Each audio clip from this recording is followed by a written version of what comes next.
Alhamdulillahirabbil alamin wassalatu wassalamu ala asyrofil anbiya'i wal mursalin sayyidina Muhammadin wa ala alihi washabbihi ajma'in. Allahumma zidna ilman warzuqna fahman. Allahumma 'allimna bima yanfa'una wanfa' bima 'allamtana. Allahumma 'allimna bima yanfa'una wanfa' bima 'allamtana.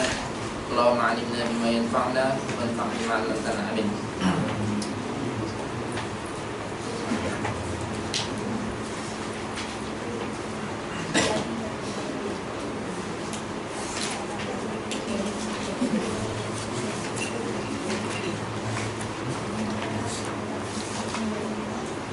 Pertemuan pertama perkenalan dulu atau gimana?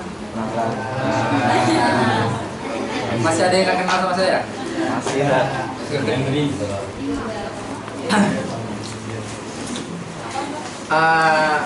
Sepanjang pengalaman saya ngajar, jujur baru kali ini saya tuh ngerasa deg-degan gitu. Bukan karena deg-degan ngajar kalian ya,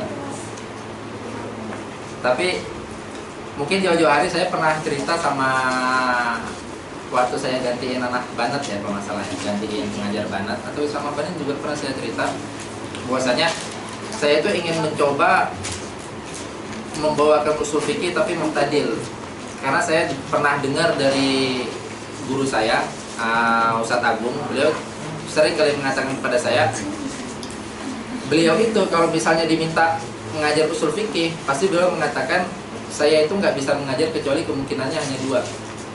Yang pertama, kemungkinan saya mengajar dan saya menyampaikan yang itu kalian bisa baca sendiri.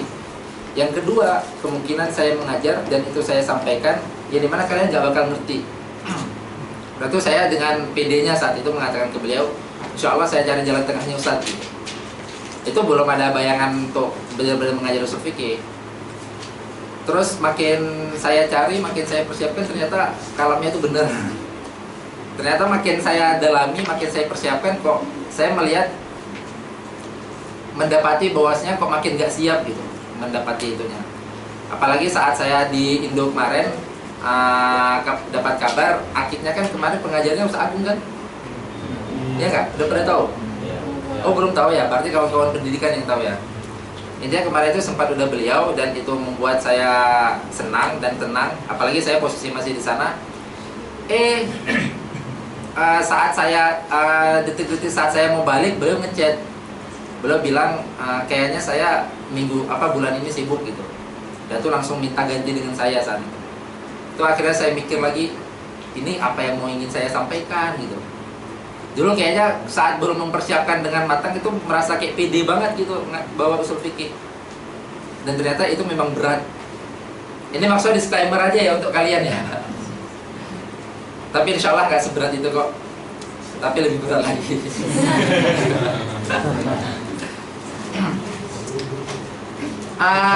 Sebenarnya saya ingin memperingatkan kalian, tapi mungkin udah pernah saya sisipkan di kesempatan sebelumnya. Di kesempatan apapun itu, saya sering mengatakan setidaknya ada tiga madah yang harus kalian benar-benar matangkan kalau mau enak memahami usul fikih. Saya pernah menyampaikan istimdadnya enggak? Secara sekilas. Belum.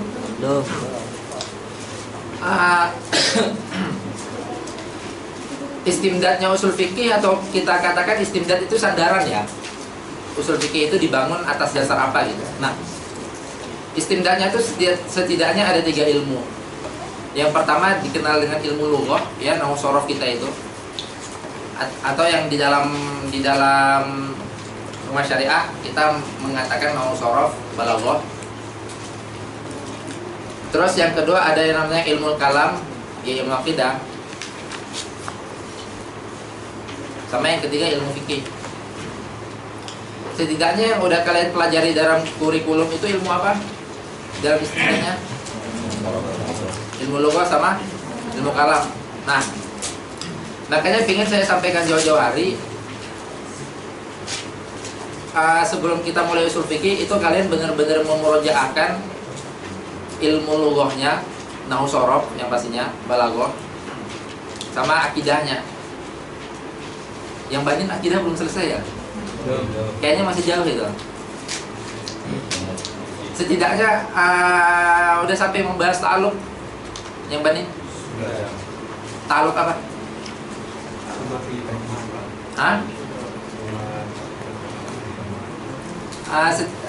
Ta'aluk di sifat ini deh, sifat qudrah sama iroda. Udah dibahas ta'aluknya, berbagai jenis ta'aluknya. Udah ya? Yang mana ada dibahas juga itu?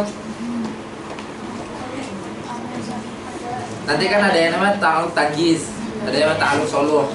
Ada ya? Nah, itu sudah cukup lah jadi pengantar nanti. Saat kita membahas ahkam, sangat penting kita ngebahas tentang ta'alukul ahkam itu. Baru selanjutnya tadi apa? Ilmu fikih ya.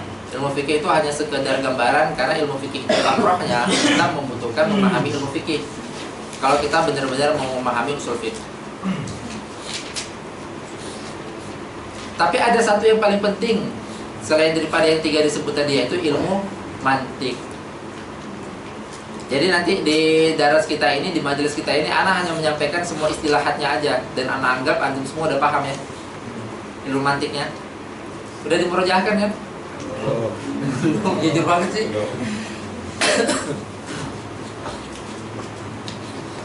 Karena nanti memang bulat-bulat kita menggunakan mantik di dalam usul fikih.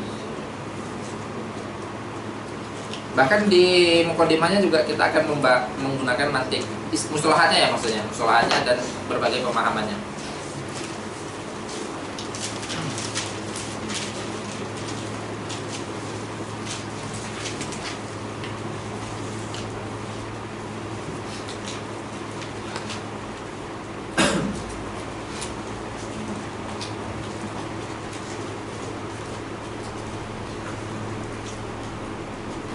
Oke, sebelum kita mulai, di kalian angkatan 2 yang selain anak syariah ada berapa orang?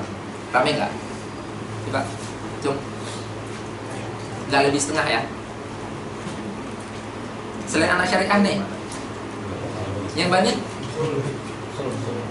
Oh, yang lugu juga termasuk dong kan selain anak syariah? Berarti nggak sampai setengah, nggak apa?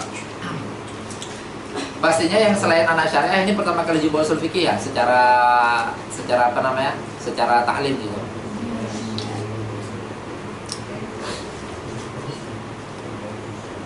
Tapi tahulah ya usul fikih itu ngebahas tentang apa secara globalnya.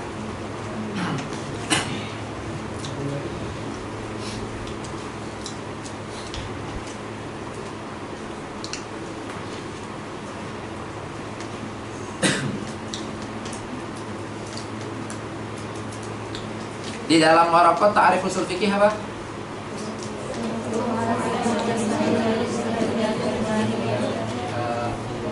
Turuquhu ala sabil ijmal. Cuman 2 poin yang dikatakan sama beliau ya. Turuquhu ala sabil ijmal wa kaifiyatul istidlal. Istidlal atau istifadah? Istidlal biha.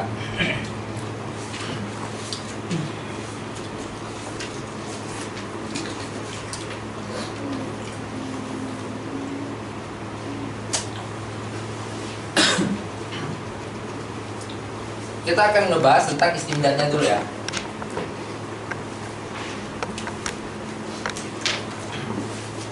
Biar kalian benar-benar bisa mempersiapkan atau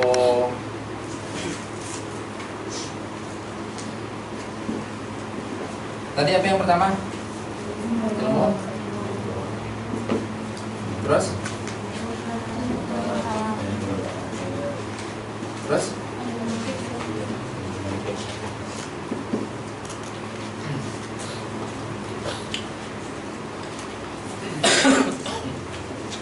Ini logo yang dimaksud logo Arabiyah ya, walaupun disebut logo kan logo artinya bahasa, jadi secara umum. Yang pertama, kenapa ilmu logo? Nanti ada kaitannya dengan fikih ini sendiri.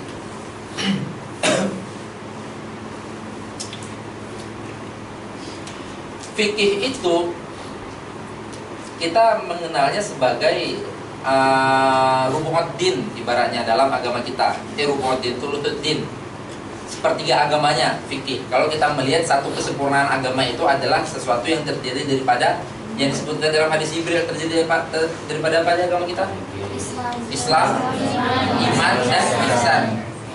Ya dimana saat dikatakan Islam dan Nabi Muhammad mendefinisikan anta Buddha, berarti kan kita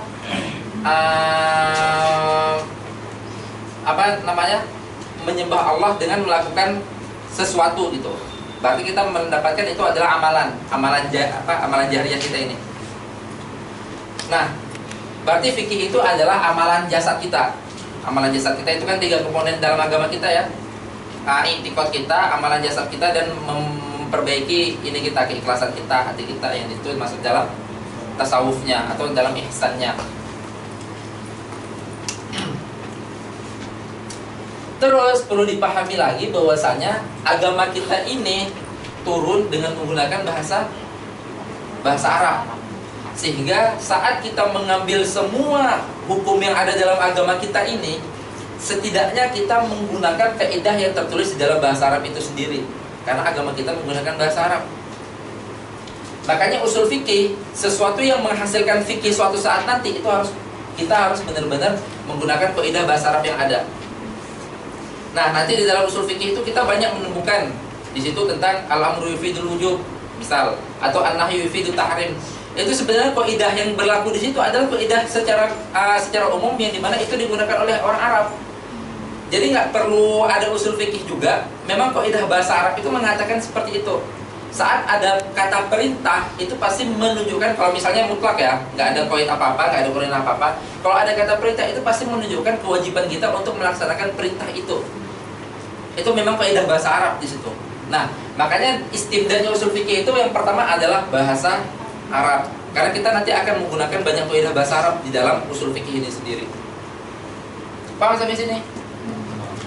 Terus selanjutnya ilmu kalam. Kenapa ilmu kalam itu menjadi istimdadnya juga? Karena jelas usul fikih itu untuk menghasilkan fikih, gitu ya. Usul fikih itu adalah pohonnya, tamrohnya itu adalah fikih. Jadi kita mempelajari panjang usul fikih itu untuk menghasilkan fikih. Walaupun secara kegunaan kaidah yang ada di dalamnya itu nggak serta-merta hanya fikih aja yang memerlukan. Bahkan tafsir Al-Quran sekalipun itu membutuhkan kaidah usul fikih untuk mentafsirkan ayat-ayat Al-Quran selain ahkam ya. Nah, terus kenapa ilmu kalam? Pertama, karena saat kita meyakini di dalam usul fikih itu kan kita ngebahas dalil. Nggak mungkin kita ngebahas dalil dan kita sangat meyakini dalil itu menghasilkan hukum ini, kecuali sebelumnya kita benar-benar udah mengimani dalil itu. Paham nggak maksudnya? Saya membahas tentang ayat Al-Quran, yang dimana ayat Al-Quran ini mengandung amar di dalamnya. Dan saya meyakini kalau ada amarnya itu berarti perintah wajib kepada saya. Nah, nggak mungkin saya meyakini seperti itu kecuali saya sudah meyakini Al-Qurannya ini dulu, atau meyakini kalam-kalam yang ada di amar itu sendiri. Makanya itu yang perlu di dalam usul fikih itu adalah ilmu kalam. Kita harus yakin dulu dong, kita mau ngebahas suatu hukum yang dihasilkan dari usul fikih ini nanti. Berarti sebelum itu kita harus yakin dulu dong semua perangkat yang kita gunakan dalam usul fikih ini. Makanya usul fikih ini komponen pertamanya adalah adillah al-ijmaliyah. Dalil itu kita harus meyakini, kita harus mengimani dalil itu adalah benar. Dalil itu adalah benar adanya dari Tuhan, misalnya. Dalil itu benar adanya dari Nabi Muhammad. Nah, itu mengapa ilmu kalam itu menjadi poin yang kedua yang menyusun atau membangun komponen usul fikih itu sendiri. Selain daripada kedepannya nanti kita akan mendapati tentang beberapa pembahasan itu sangat kental dengan konsep yang ada di dalam ilmu akidah. Salah satunya nanti tentang ta'aluk saat pertama di usul fikih itu kita akan langsung menemukan ahkam di situ kan. Saat setelah dia membahas ta'rif ahkam ada 7, ahkam ini. Nah, ahkam itu nanti semuanya memiliki ta'aluk. Dan saat kita ngebahas ta'aluk itu, ta'alukul ahkam itu sama persis dengan konsep yang ada di dalam akidah. Selain daripada itu ya, begitu juga nanti ada pembahasan tentang kitab. Kita ngebahas tentang ini juga, ngebahas tentang ilmu kalam juga. Kitabullah Ta'ala al-muta'alliq kan bahasanya nanti di situ kan, al-muta'alliq bi'af'al mukallafin. Saat ada pembahasan tentang kitab itu yadkhul pada siapa? Kepada mukminkah, atau kitab itu juga muta'alliq kepada orang kafir juga kah? Itu sangat kental pembahasannya dengan konsep di dalam akidah. Itu hal kedua ya, itu hal lain daripada kenapa ilmu kalam dibutuhkan dalam usul fikih. Selanjutnya adalah ilmu fikih. Kalau ilmu fikih sangat jelas juga, karena ini adalah tamrohnya nanti di kedepannya. Dimana kita harus tahu gambaran dong, kita mempelajari kaidah, gak mungkin kita kosong banget terhadap hasil daripada kaidah itu.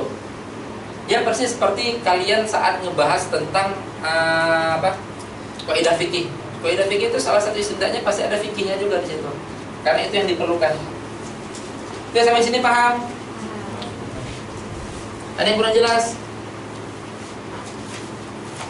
Ini tentang istimdad, tentang awal, tentang kenapa fikih itu berdiri, atau dari apa aja usul fikih itu berdiri.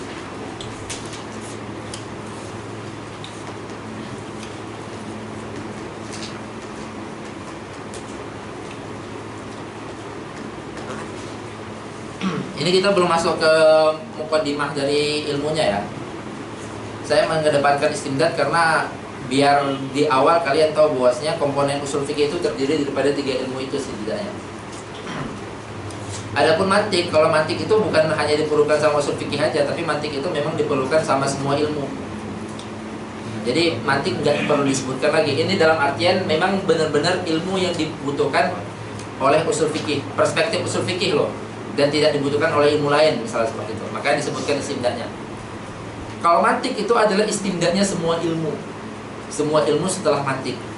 Kalian mempelajari nahwu, salah satu istimdadnya juga mantik, karena akan membahas di dalamnya itu membahas tentang ta'rif.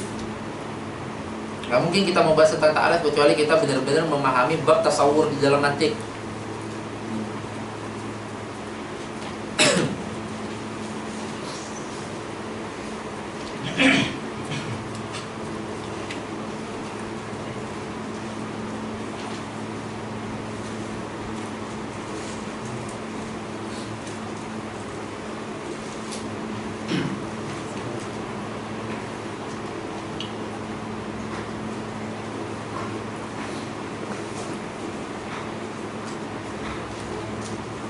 Oke, sampai sini jelas semua?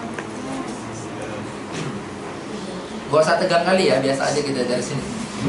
Ini gak sesusah itu kok, tenang aja. Karena disclaimer di awal tadi biar kalian gak kaget aja. Tapi insya Allah gak sesusah itu. Lebih susah. Enggak. Kita bawa enteng aja. Susah dalam usul fikih itu dalam artian usul fikih itu penuh khilaf. 11-12 dengan fikih. Kalau fikih khilafnya enak, tertata gitu. Kalau usul fikih itu khilafnya abstrak banget. Nah, tapi selalu di disclaimerkan oleh para masyayikh di awal itu sangat pantang diberi khilaf kalau misalnya kita ngebahas apapun, karena khilafnya itu bukan makomnya orang yang baru kenal. Masa kita baru mau masuk usul fikih dikatakan ini takrifnya ada 5 gitu. Terus dikatakan ini yang satunya aja diruat sama ini, terus dibalas short lagi, dibalas gini kan. Jadi kita nggak jadi belajar, mundur aja.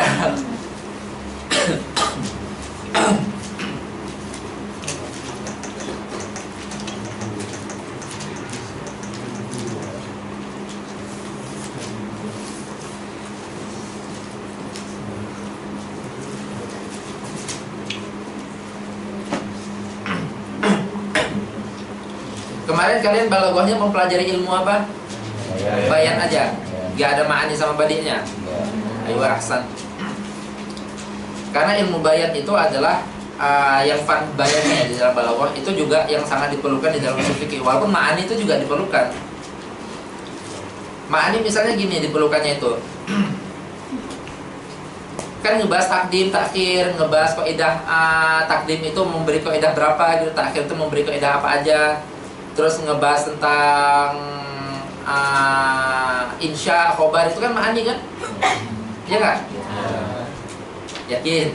Iya. Bukan ya?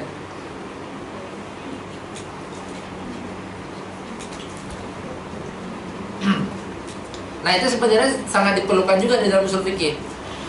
Dulu itu anak ingat di dalam suatu majelis pernah anak tanyakan ke ini salah satu yang ikut, ada ayat puasa. Ayat puasa itu gimana kata-kata ayatnya tuh? Kutiba alaikumus syiyam, ya kan? Itu kata-kata kutiba alaikumusiyam itu insya atau khobar? Hah? Insya atau khobar? Apa? Mahendri? Secara lafaz dulu dong, secara lafaz. Khobar ya? Karena itu terdiri daripada fi'il fa'il atau apa namanya, sama naik fa'ilnya gitu misalnya.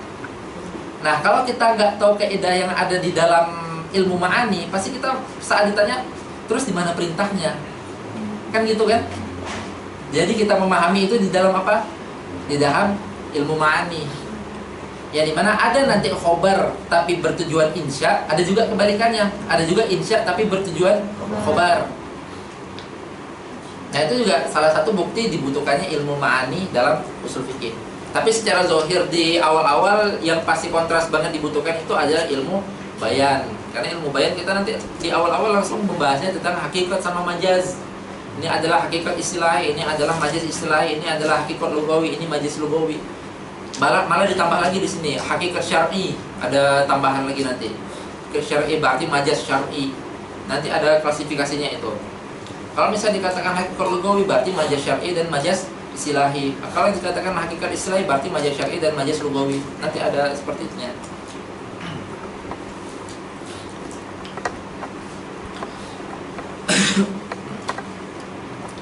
Nah selanjutnya kita akan ngebahas, tadi istimdad jelas ya. Kita memulai pintu perjalanan usul fikih dengan kitab apa? Al-Waraqat. Ini siapa pengarangnya? Imam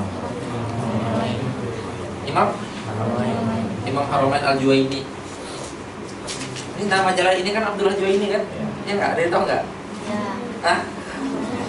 Nggak ada yang perhatian kayaknya. Nama jalan ini Abdullah Juwaini loh. Abdullah Juwaini itu nama Imam Haramain.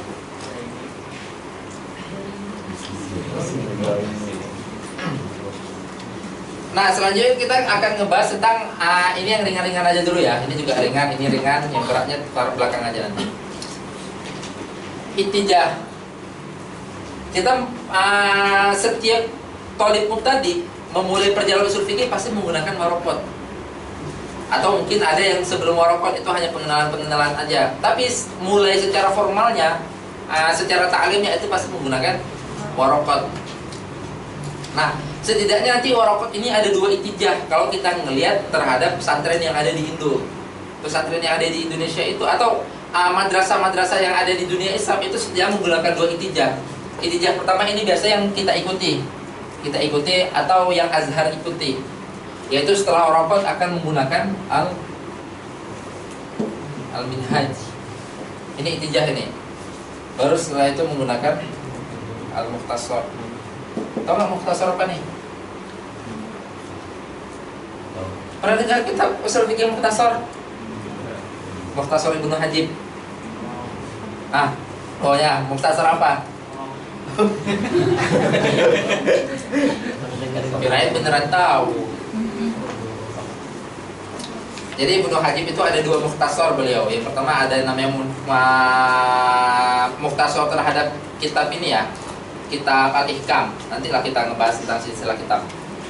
Terus ittijah yang kedua, ini biasa yang diikuti oleh madrasah yang di Yaman sama madrasah yang di pesantren-pesantren di Indo, pesantren salaf itu biasa menggunakan ittijah yang kedua. Yang pertama waraqat, pasti pintu gerbangnya waraqat dulu. Nah, padahal kalau kita bandingin ya, waraqat ini pasti lebih tipis daripada minhaj. Setuju nggak? Karena minhaj ini adalah marhalah setelahnya. Sebagaimana sulam itu lebih tipis daripada tahdhib. Dan minhaj ini lebih tipis daripada mukhtasar. Tapi walaupun dia lebih tipis, berarti kan ya bisa dibilang secara pembuatannya itu kan lebih cepat dan lebih bahasa ininya lebih mudah gitu secara ininya. Atau kalau orang ngelihat kitab yang tipis itu kan mengatakan ini berarti cepat dibuatnya atau ini berarti mudah dibuatnya karena tipis. Padahal nggak seperti itu. Dalam dunia keilmuan itu nggak berlaku. Yang berlaku itu adalah seberapa bermanfaatnya ini untuk orang. Saat kita ngelihat dari semua kitab ini yang paling bermanfaat yang mana? Yang warokot. Karena warokot digunakan oleh dia dan digunakan oleh itijah ini nanti. Juga warokot digunakan oleh orang yang mempelajari ini atau enggak?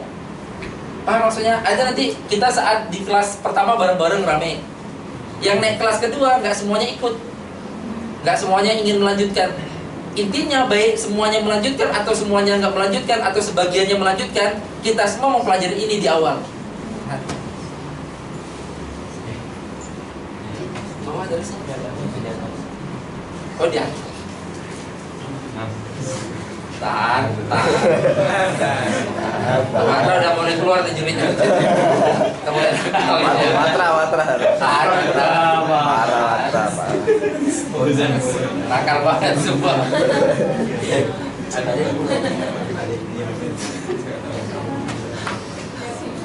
Saya juga menahan soalnya.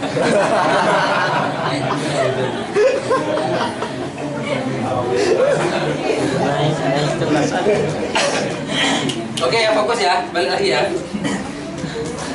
Intijah kedua ini biasa kalau kawan-kawan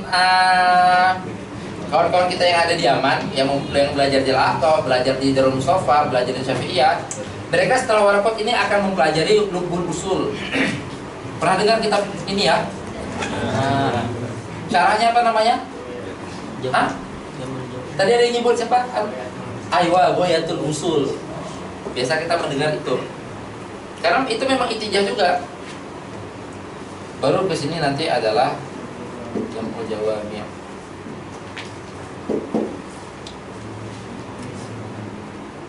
Di Indonesia biasa menggunakan intijah ini. Makanya kita kalau misalnya di Indonesia kita tanya kitab minhajnya Imam Baidawi, mereka nggak mempelajari itu. Mereka mempelajari intijahnya menggunakan ini, Lubbul Usul atau syarahnya yaitu Ghayatul Usul, baru nanti kepada Jam'ul Jawami'. Karena Lubbul Usul ini merupakan ikhtisar daripada kitab ini, makanya arahnya ke sini.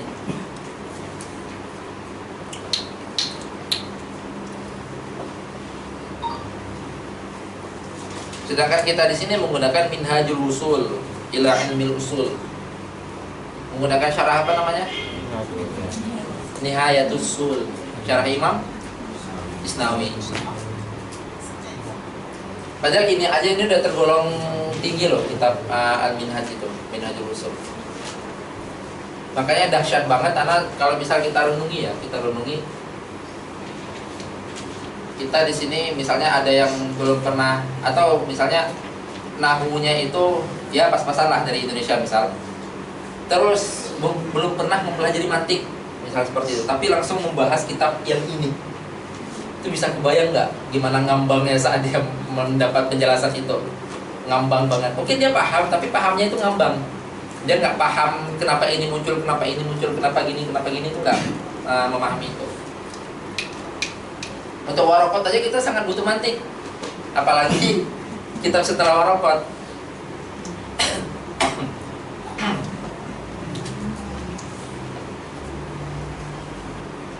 Yang paling lucu lagi apabila ada yang beranggapan kenapa di syariah itu nggak ada mantik karena nggak dibutuhkan, itu lucu banget itu.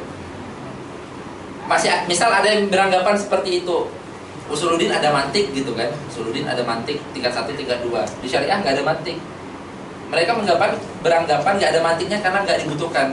Itu berarti kan salah banget. Tapi mereka mempelajari usul fikih, setidaknya mereka mengambil ibroh di situ. Berarti penyusun atau penggarap kurikulum di Azhar itu menganggap orang masuk syariah itu udah selesai mantiknya. Makanya nggak dipaparkan lagi, langsung usul fikih. Ini adalah marhalah jauh setelah mantik. Itu kan anggapannya. Anggapan itu apakah harus sesuai realita? Iya nggak Zul? Gimana Zul?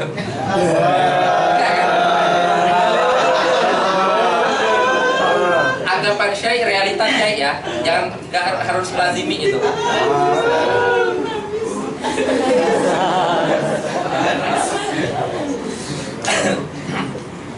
Nah ini kita ngebahas intijah. Selanjutnya kita akan ngebahas petanya ya. Kita ngebahas buku-buku dulu deh, karena itu ringan.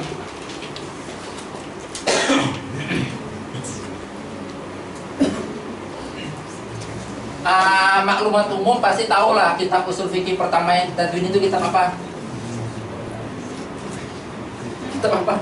Kitab usul fikih pertama yang ditadwin. Ilmu usul fikihnya itu sendiri udah ada lama. Risalah punyanya Imam Syafi'i ya. Makanya Imam Syafi'i itu dikenal sebagai wadinya ilmu usul fikih. Walaupun karena wadi itu yang ibrah dalam wadi itu adalah yang mentadwin, bukan yang memaparkan teori. Banyak orang memaparkan teori tapi yang mentadwinnya atau apa sih bahasa Indonesia itu enaknya? Mengkodifikasikan. Keren banget bahasanya Hendri ya. Yang mengkodifikasikan pertama itu yang dianggap. Oh, Hendri ketua kelasnya. Akan jadi apa kalian nanti?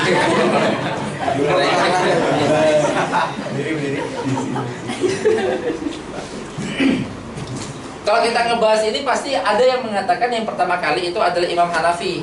Walaupun bisa yang mengatakan itu juga mengatakan Imam Hanafi juga ada kitab tapi nggak sampai kepada kita, sehingga kaul itu nggak dianggap.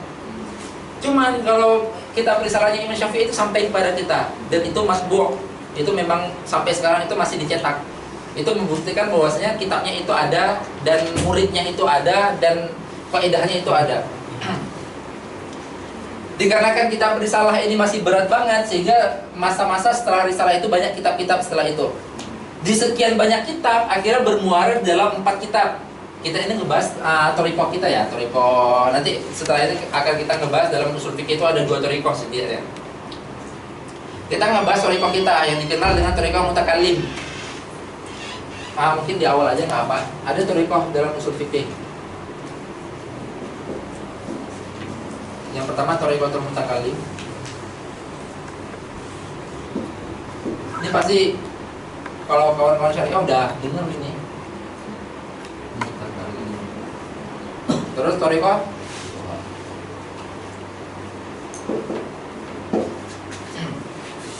toriko mutakallim ini kalau dalam 4 mazhab itu selain daripada mazhab Hanafi. Maka nanti kalau di syu'bah syariah itu ada dikatakan di situ ghairul ahnaf atau ghairul hanafiyah. Karena thariqah mutakallim ini mencakup mazhab Syafi'iyah, mazhab Hanabilah dan mazhab Malikiyah menggunakan thariqah mutakallim. Nah, thariqah mutakallim ini yang muwadinya ini adalah Imam Syafi'i, imam besarnya. Lalu ada namanya thariqah fuqaha. Thariqah fuqaha itu adalah thariqah Imam Abu Hanifah. Perbedaan 2 thariqah ini secara nanti ada pembahasan panjang perbedaannya, tapi kita bahas secara globalnya. Perbedaan 2 thariqah ini, kalau thariqah mutakallim itu dia ngebuat kaidah dulu baru menghasilkan tamroh dari kaidah itu. Misal dibuat al-amru yufidul wujub, an-nahyu yufidul tahrim yang mutlak gitu. Al-am yufidu kada, al-khas yufidu kada, idza ta'arada, maka seperti ini. Itu berarti kan dibuat kaidah dulu ya. Baru setelah itu muncul fikihnya, muncul tamrohnya gitu. Kenapa seperti itu? Dikarenakan Imam Syafi'i sebagai muassis dalam thariqah ini atau sebagai imam besar dalam thariqah ini, beliau meninggalkan kaidah, sehingga kaidah itu yang digunakan oleh orang-orang setelahnya, ulama-ulama setelahnya. Paham ya sampai sini? Nah, selanjutnya adalah thariqah fuqaha. Thariqah fuqaha itu sebaliknya. Kalau thariqah mutakallim ini kita katakan mereka itu menggunakan manhaj istidlal. Berarti atau istinbat. Berarti dia mengambil dari misalnya dalam ayat itu ada di dalam ayat atau di dalam hadis itu ada amar di situ. Lalu dibuat kaidah. Oh, berarti kalau amar itu yang mutlak itu yufidul wujub. Ada larangan di situ, ada nahi di situ. Berarti an-nahyu al-mutlaq yufidu at-tahrim. Itu berarti dibuat kaidah dulu baru muncul fikihnya, baru muncul furu'nya. Sedangkan thariqatul fuqaha itu dia muncul furu' dulu. Muncul furu' dulu itu bukan berarti nggak ada kaidah ya. Nah, ini nih harus ditanbih. Thariqah fuqaha itu menggunakan manhaj istiqra'. Dia mengambil semua furu' yang ditinggalkan oleh imamnya dulu, lalu diambil, dikumpulkan furu' yang sama, lalu dimunculkan satu kaidah dari furu' itu, furu' yang sama itu. Nah, kenapa muncul furu' dulu? Bukan berarti nggak ada kaidahnya. Muncul furu' dulu dan baru diambil kaidah karena imamnya, Imam Abu Hanifah nggak meninggalkan kaidah sepeninggalnya. Beda cerita kalau misalnya Imam Abu Hanifah meninggalkan kaidah di dalam suatu kitab yang tertadwin dan sampai kepada kita saat ini pasti masuk dalam thariqah mutakallim semua. Tapi ini enggak. Imam Abu Hanifah itu saat meninggal, saat wafat, beliau itu meninggalkan furu fikih yang begitu banyak. Bahkan bukan sekedar furu fikih yang terjadi saat itu ya, furu fikih yang belum terjadi pun beliau tinggalkan. Makanya mazhab Hanafi itu dikenal juga dengan mazhab apa? Pernah dengar? Yang bisa baratnya itu mencanangkan atau membayangkan suatu saat terjadi ini, suatu saat terjadi ini pasti ini. Aywa mazhab iftiradi. Naftaridu bikada, naftaridu bikada. Dia udah membayangkan gitu. Kalau terjadi ini gimana? Kalau terjadi ini gimana? Padahal itu belum terjadi. Bahkan di masa itu aja itu kita belum membayangkan akan terjadi itu. Baru terjadi saat-saat ini misalnya. Gitu. Nah, itu beliau udah meninggalkan furu fikih yang begitu kompleks, yang begitu banyak, tapi tidak meninggalkan kaidah. Sehingga ulama-ulama dalam mazhab beliau, ulama-ulama Hanafiyah mencari, gak mungkin ini muncul begitu aja, pasti ada kaidahnya ini gitu. Baru dikumpulkan semua furu fikih yang udah dikeluarkan sama Imam Abu Hanifah, dikumpulkan furu fikih yang sama, baru ditarik kaidahnya. Oh, ini mirip, berarti kaidahnya menggunakan ini. Paham ya? Thariqah mutakalim sama fuqaha. Ada yang kurang jelas? Ini diamnya diam jelas atau diam nggak jelas nih?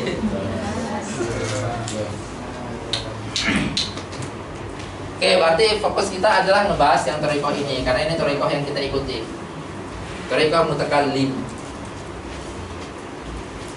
Juga nanti ditanbih, baik yang orang-orang thariqah di mutakallim atau thariqah di fuqaha, mereka semua itu dinamakan ulama-ulamanya ya. Ulama-ulama yang berkecimpung di dua ini, mereka semua dinamakan dengan usuli. Nah kan kalau dikatakan usuliyun itu baik itu mutakalim atau baik itu fuqaha. Nanti dalam mutakalim ini masuk juga mazhabnya ini loh, mazhabnya Mu'tazilah. 4 tetap 2 di antaranya itu adalah imamnya Mu'tazilah nanti yang kita gunakan. Ini kita perspektif kepada usul fikih ya, terlepas nanti dia menghasilkan fikih seperti apa. Tapi ini kaidah usul fikihnya. Nanti ada pembahasan kenapa walaupun sama thariqah mutakalim, kenapa nanti dalam mazhabnya itu menghasilkan tamroh yang berbeda. Pernah bertanya seperti itu enggak? Kan kita secara usul fikihnya sama nih. Kita dengan mazhab Hanabilah, kita dengan mazhab Malikiyah, atau bahkan kita dengan mazhab Mu'tazilah, itu sama usul fikihnya. Kaidahnya sama yang kita gunakan. Tapi kenapa fikihnya kita jadi berbeda? Nanti dalam fikih itu ada namanya usulul mazhab sendiri. Ada nanti mazhab ini menggunakan keautentikan ini yang kita terima, padahal usulnya sama nih. Tapi di dalam penyaringan masing-masing mazhab itu berbeda-beda. Berbeda-beda standarisasi yang digunakan. Itu mazhab Syafi'iyah menggunakan standarisasi ini walaupun usulnya sama, ini masuk, ini enggak. Gitu. Mazhab yang lain menggunakan standarisasi yang berbeda. Ada yang nama dengan usulul mazhab, karena usul mazhabnya itu yang berbeda. Makanya menghasilkan fikih yang berbeda juga, walaupun usul fikihnya sama. Paham ya sampai sini? Nah, fokus kita di dalam thariqah mutakalim, yang dimana kitab penunjang pertamanya adalah Ar-Risalah. Nanti di sekian banyak ini, Ar-Risalah ini bermuara di dalam 4 kitab. Yang dimana semua kitab yang sekarang ini dalam thariqah mutakalim ini bermuara di 4 kitab itu nanti. Ada untuk kitab apa aja? Ayo, kawan-kawan syariah. Atau mungkin kawan-kawan lubuh yang tahu. Ayo kita kelas yuk. Kitab Al-Mu'tamad. Ada namanya nanti kitab Al-Mu'tamad. Tiba-tiba muncul bahas. Ini benar-benar baru dengar. Al-Mu'tamad, Al-Mu'tamad, Al-Burhan, Al-Mustasfa. Nah, Mustasfanya. Al-Mustasfa pernah dengar. Mustasfa punya siapa? Imam Ghazali. Al-Burhan punya siapa? Imam Ar-Romen. Hah? Imam Haromain. Nih kita imamnya sama nih dengan kita pelajari.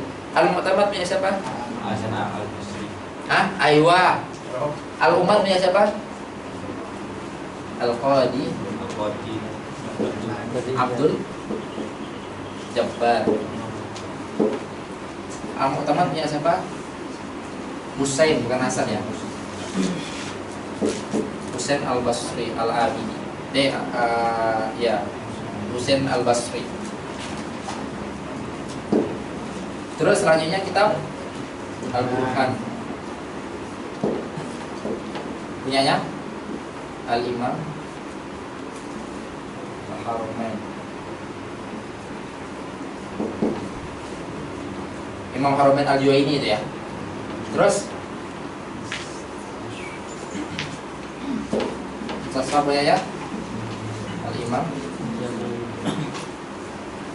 Al-Ghazali. Nah, nanti di semua kitab yang kita pelajari saat ini itu semuanya bermuara di 4 kitab ini.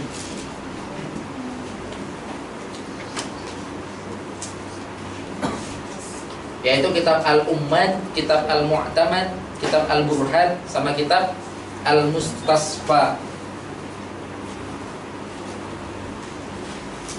Nah, nanti baru kita memahami tentang jalurnya. Keempat kitab ini setidaknya banyak yang mentalkhis atau maksudnya menggabung ya, mengikhtisar ibaratnya, mengikhtisar. Tapi nanti dari sekian banyak itu setidaknya ada 2. Jadi mana itu tempat kembalinya semua kitab-kitab setelahnya. Ada yang namanya kitab Al-Mahsul. Kitabnya siapa ini?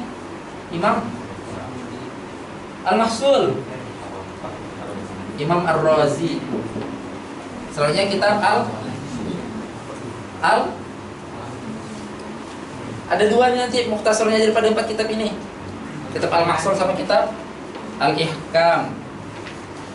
Punyanya Imam Al-Amidi.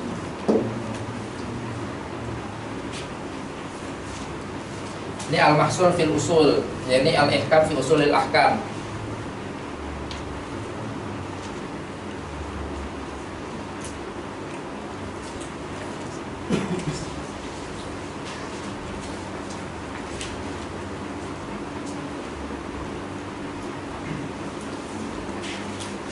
Saking 2 kitab ini yang paling digunakan di dalam usul fikih atau yang di dalam Thariqah Mutakallimin, sampai di dalam usul fikih itu nanti kita mengenal ada namanya 2 madrasah. Yang pertama Madrasatul Mahsul sama Madrasatul Ihkam. Karena 2 kitab ini memiliki gaya yang berbeda, padahal 2 kitab ini sama-sama mukhtasar daripada keempat kitab ini, tapi memiliki gaya yang berbeda dalam tadwinnya, dalam apa ya dibilang, dalam susunannya, tartibnya itu memiliki gaya yang berbeda nanti.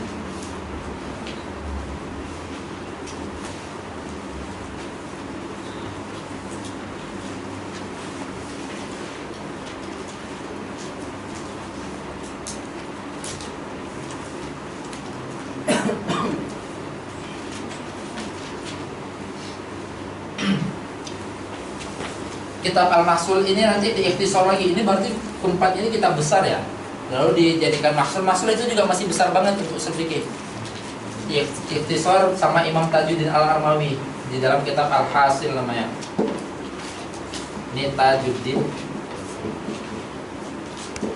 Al-Armawi. Tajuddin Al-Armawi, Al-Hasil. Nah, Al-Hasil ini nanti diikhtisar lagi sama Imam Baydawi dalam kitab Minhajul Usul.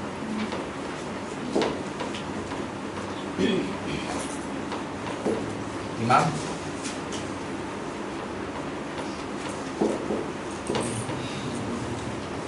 Nah, baru nanti ini titik perjalanan kita di sini. Baru nanti ada kitab Waraqat di bawahnya. Kitab Waraqat itu memang benar-benar ikhtisar, benar-benar kitab awal untuk memulai perjalanan. Baru setelah itu kita membahas Minhaj, baru setelah itu ke atas terus.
yang untuk yang amidinya ini ada namanya Muntahassul.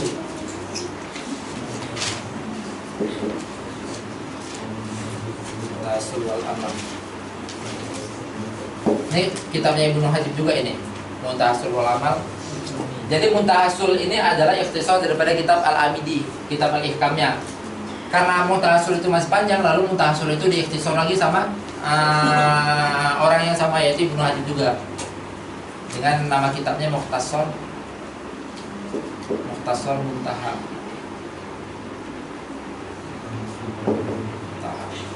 Keduanya ini sama-sama Imam Ibnu Hajib. Nah, di semua kitab ini ya, kitab ta'lim hanya kitab ini aja sampai kepada Minhaj Usul sama Mukhtasar Muntaha. Selanjutnya itu kitab Mutola'ah sampai ke atasnya itu. Kitab Al-Mahsul itu udah tidak dikategorikan kitab ta'lim lagi. Tahu ya bedanya ta'lim sama kitab Mutola'ah sama kitab ta'lim? Di dalam Fardhatul Ilm pasti udah dibahas kan sama pengajarnya, sama pengampunya.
Oke, udah catat semua, tak hapus ya.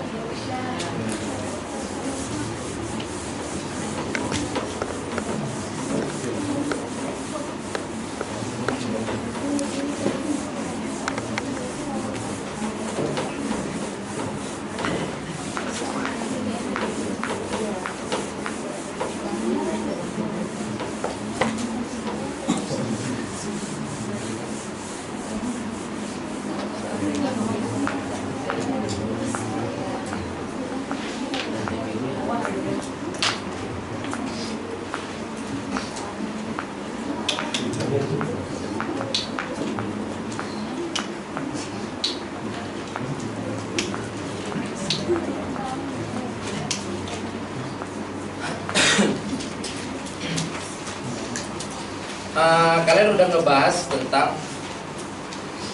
ilmu. Sebelumnya pernah nggak ngebahas tentang ilmu itu memiliki beberapa tarif, beberapa arti lah. Ada berapa setidaknya yang disebut? Hah? Apa aja? Yang pertama? Idrok, mutlakon. Terus yang kedua? Hah? Terus yang ketiga? Yang keempat? Yang kelima? Yang keenam? Itu kalian dapat di mana? Di Korito. Seragu. Kira di dalam ilmunya itu sendiri. Seragu. Selain Korito pernah dapat itu nggak di dalam masuknya pada suatu ilmu? Hah? Di mantik.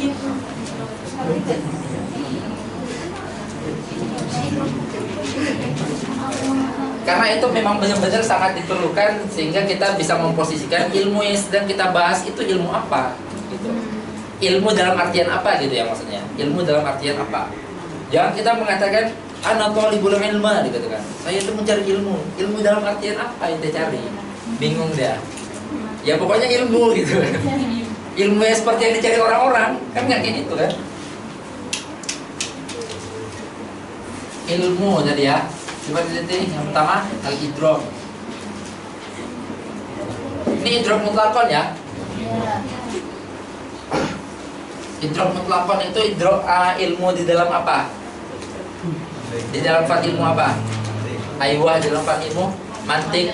Makanya nanti saat di dalam apa namanya? Di mantik itu ada tabel tentang idrok. Idrok itu yang pertama. Oh di atas sebelum idrok malahan. Pembagiannya. Pertama ada idrok sama ada idrok. Idrok itu ada yang jazim, ada ghairu jazim. Jazim itu ada mutabiqul waqi', ada ghairu mutabiqul waqi'. Mutabiqul waqi' itu ada nasyi' ad-dalal, ada nasyi' ad-dalal. Itu tahu semua ya? Tahu semua ya? Masih di sini semua ya? Lewat. Yang ghairu jazim ada yang apa namanya? Mata sawi adalah mata atsawi. Mata atsawi itu namanya ini. Lah mata sawi ini ada min hasabil marju sama min hasabil rajih. Yang rajih namanya ini, yang marju namanya ini. Itu tahu semua ya?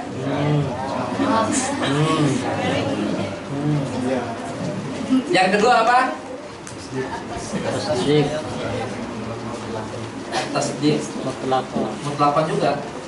Dia sama-sama mutlakon. Sama-sama mutlakon. Yang ketiga, Tasdik yakini. ini kayaknya baru daras kemarin ya. Pantesan masih fresh banget ya. Kirain tahun lalu. Oh iya baru ujian juga ya. Tapi mentang-mentang keluar merasa rugi gitu enggak kan? Keluar di sini.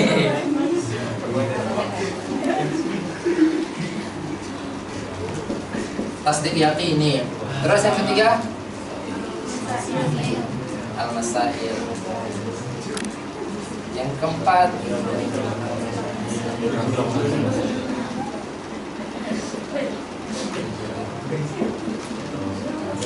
masail. Yang keenam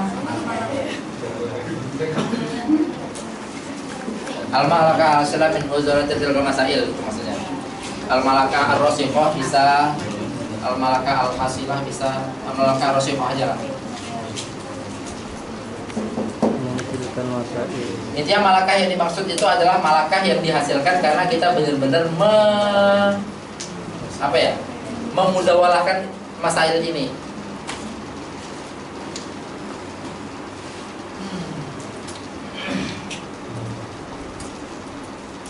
Masih ingat pembahasan tentang yang likulli syari' itu ya? La budda likulli syari'. Kan bagi orang yang ingin mengetahui atau ingin mencari biwahdatin. Fi katrotin, mencari katro. Katro yang dimaksud di situ katro apa? Kasro apa? Kan labud dari kulli syar'in fi katrotin ayyatasawwaraha biwahdatin ma. Kasrah yang dimaksud apa? Yakin? Oh, iya masail. Intinya kasrah yang dimaksud itu ilmu ya, gitu Iya. ya. Kan itu maksudnya orang yang mau mencari ilmu, gitu ya.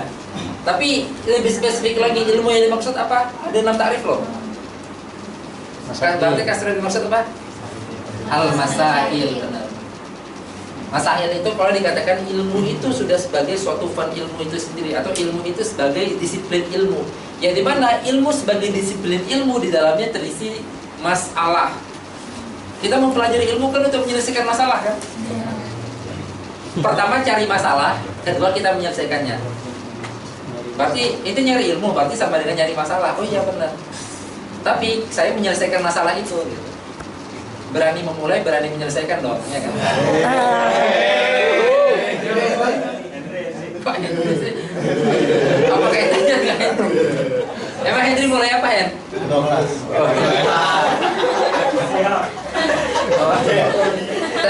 Nanti di wisuda ada majelis sendiri ketua kelasnya ya.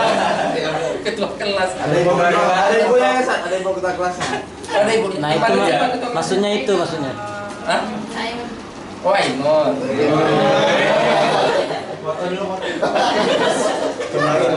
Memulai dengan ketua. Oh, Ainun berarti pakai uang panai ya?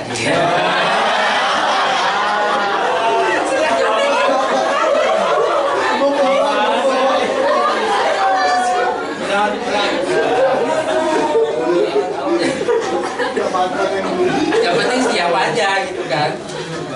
Ya, 3 makan setahun. Oke, apa ya sini ya. Masail itu jamak daripada berarti kita keluarkan ini karena ini yang akan kita bahas. Tadi ada ilmu itu idrok mutlaqan, itu yang digunakan dalam mantik, ya kan? Karena mantik itu kalau kita katakan kita tahu, berarti taunya itu mutlak. Baik itu taunya secara tasawurnya itu belum tam atau tasawurnya itu masih banyak yang ini, yang penting tahu dari sisi apapun. Bahkan walaupun taunya itu salah, kan masuk ke dalam idrok juga kan? Ya. Orang yang taunya salah itu apa namanya? Hah? Ayo jangan murakkab. Orang yang salah paham itu juga sebenarnya ya dia nyaris tahu sih, cuman cara berpikirnya aja salah sehingga akhirnya salah. Tapi setidaknya pede ada yang dia tahu gitu, walaupun tahunya salah. Salah paham. Salah persepsi. Jahal murakkab ya dikatakan ya. Pertama jahlun karena karena informasi yang dia salah. Terus jahlun karena dia nggak mengetahui dia salah. Maka jahalnya itu ketidaktahuannya itu ada dua gitu kan. Ketidaktahuan terhadap informasi aslinya, kedua ketidaktahuan terhadap dirinya. Makanya murakkab jahalnya. Tarkib. Kalau tasdik mutlaqan di dalam tasdik mutlaqan. Ayo, katanya baru kemarin. Pasti ada jelasin deh sama beliau nih. Dalam yakin. Tasdik mutlaqan itu dalam fikih, dalam usul fikih. Terus tasdik yakini di dalam akidah, karena yang kita butuhkan adalah di dalam akidah itu kalau kita katakan tahu atau kita katakan alim tuh itu benar-benar nasihat dalil. Makanya akidah itu nggak cukup sekedar kenapa ente Islam karena orang tua saya Islam, nggak cukup seperti itu. Nanti dikatakan dikategorikan sebagai muqallid kita nanti. Dan muqallid itu pembahasan besar banget di dalam akidah. Apakah imannya dianggap atau tidak? Kalian sekarang kenapa Islam? Saya yakin satu yakin ya. Apa dalilnya mikir gitu. Makanya sebelum masuk bab akidah itu ada di situ pembahasan tentang nazar. Kita tuh merenung. Benar-benar merenung sampai kita tuh meyakini secara yakin bahwasanya Tuhan itu ya itu.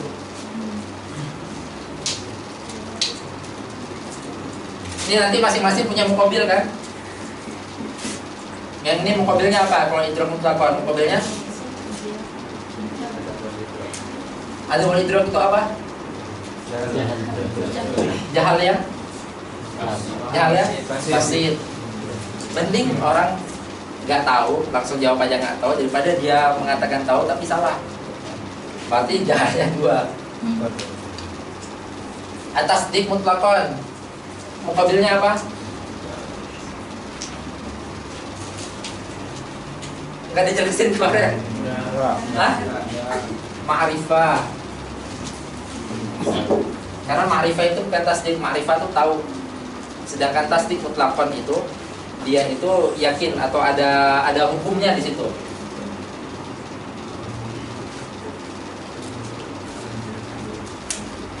Terus kalau yang tasdik yakini, muqabilnya apa? Sama-sama tasdik nih, tapi ini yang lebih keyakininya. Muqabilnya apa?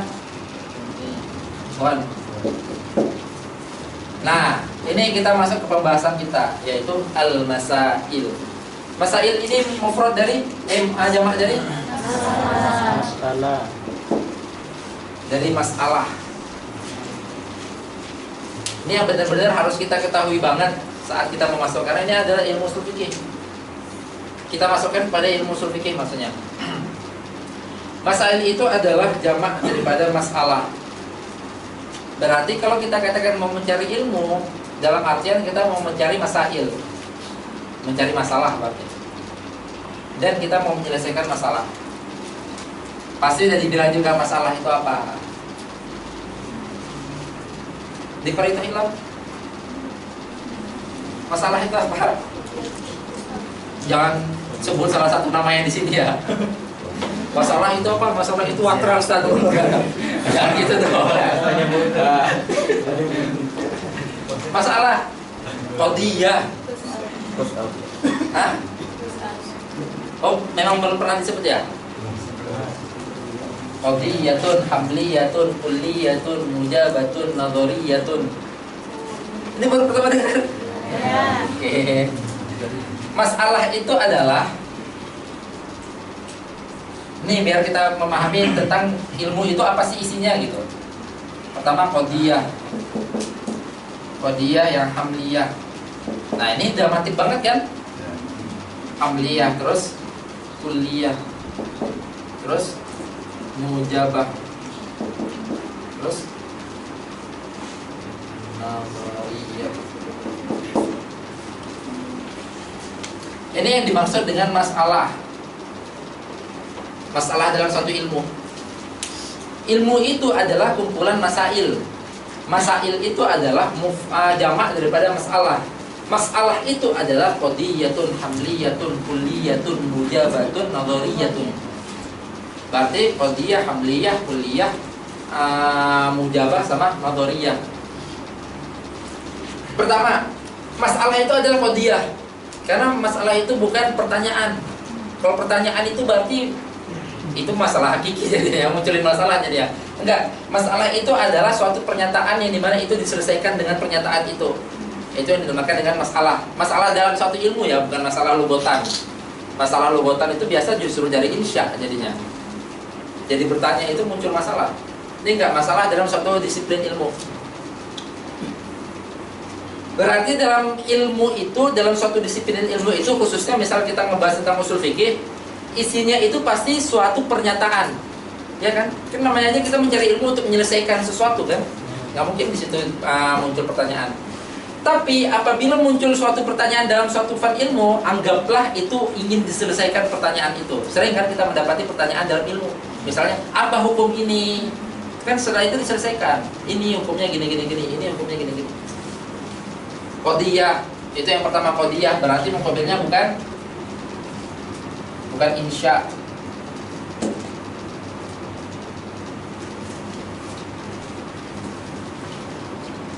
Qadiyah muqabilnya bukan insya. Karena nggak mungkin di dalam masalah di suatu fan ilmu itu, di suatu disiplin ilmu itu isinya adalah pertanyaan, enggak. Masalah suatu ilmu itu atau disiplin ilmu itu isinya adalah suatu penyelesaian. Karena qadiyah itu adalah bentuk daripada penyelesaian sesuatu. Terus hamliyah, paham lah ya hamliyah ya.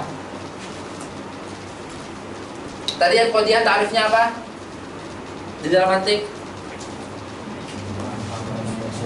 mahtamala sidqa wal kadhib lidatihi.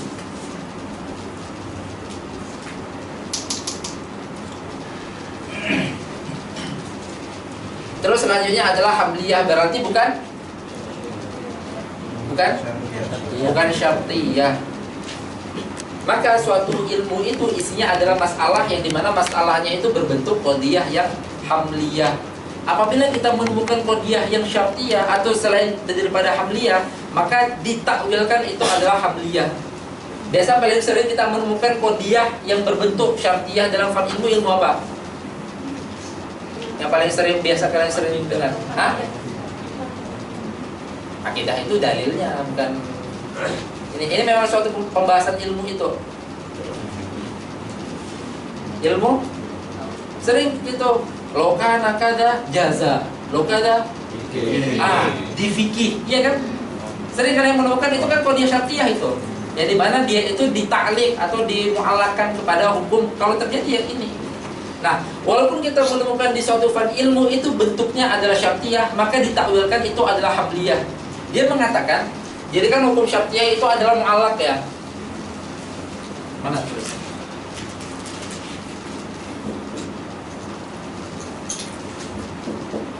Syartiyah itu kan hukumnya mu'allaq. Paham nggak maksudnya syartiyah itu hukumnya mu'allaq? Kan di matanya itu kan dikatakan wa in ala ta'liq fi haqqat hukim fa innu syartiyatu wa tanqasim. Ya kan? Nah, syartiyah itu hukumnya mu'allaq dalam artian kalau dia itu sudah disangkutkan maka hukum dia jadi hamliyah. Dikatakan kalau Jeffrey datang maka berikan ini, dikatakan seperti itu. Nah, Jeffrey datang, berikan ini, gitu. Ini diberikan. Itu kan saat dari ta'liqan, saat itu terjadi, maka natijahnya ini nanti menjadi hamliyah, ya kan? Di qadiyah syartiyah itu juga, walaupun kita ngebahas yang syartiyah, yang mutasil atau munfasil, nanti natijahnya itu adalah berbentuk hamliyah. Maka yang ditakwilkan itu adalah natijahnya itu. Maka dalam fikih dikatakan laukana kada jaza, dikatakan.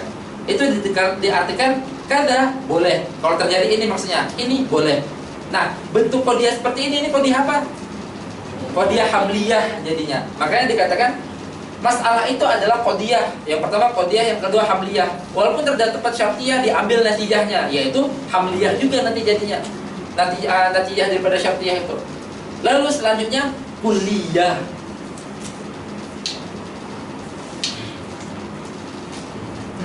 Berarti qadiyahnya harus hamliyah dan harus kulliyah.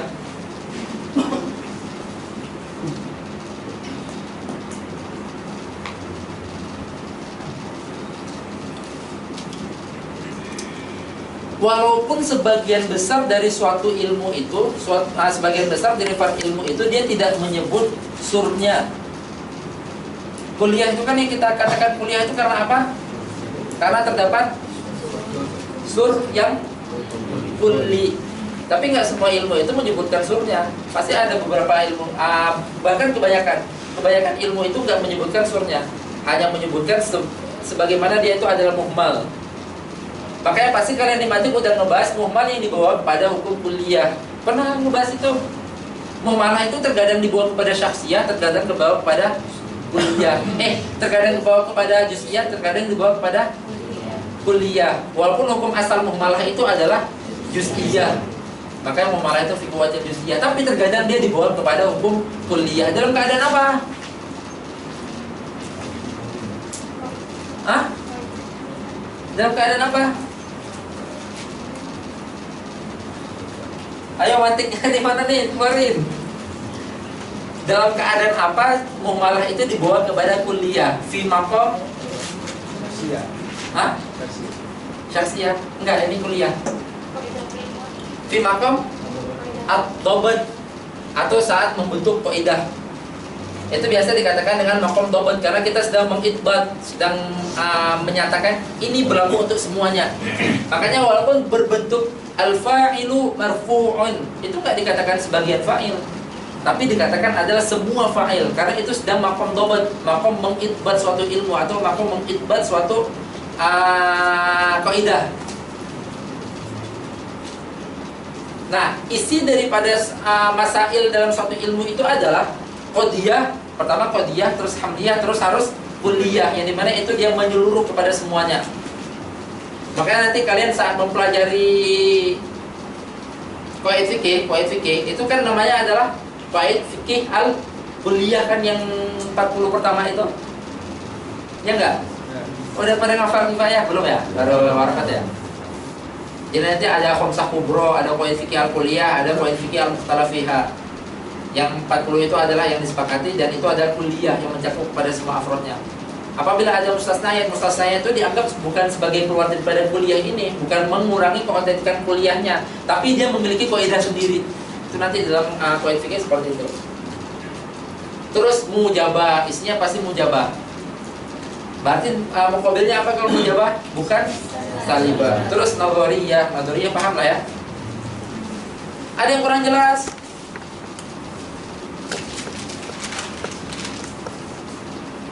Secara singkat kita ngebahas muqaddimatul ilm dulu. Baru setelah itu kita ngebahas muqaddimah terhadap usul fikihnya. Kalau nadhariyah berarti bukan Doruriyah. Karena sesuatu yang doruriyah itu nggak butuh masalah lagi, kelar gitu. Saya mengetahui posisinya Yaldi itu duduk itu udah bukan masalah lagi gitu, langsung kelar. Masalah itu harus nadoriyah yang dikumpulkan dari dalil-dalil lalu muncul ini, kumpulkan dari ini muncul ini, kumpulkan dari ini muncul ini. Bukan yang sekedar lihat langsung kelar, langsung selesai, enggak. Itu yang dinamakan dengan masail atau yang dinamakan dengan masalah dalam suatu fan ilmu. Oke, ada yang kurang jelas? Paham semuanya?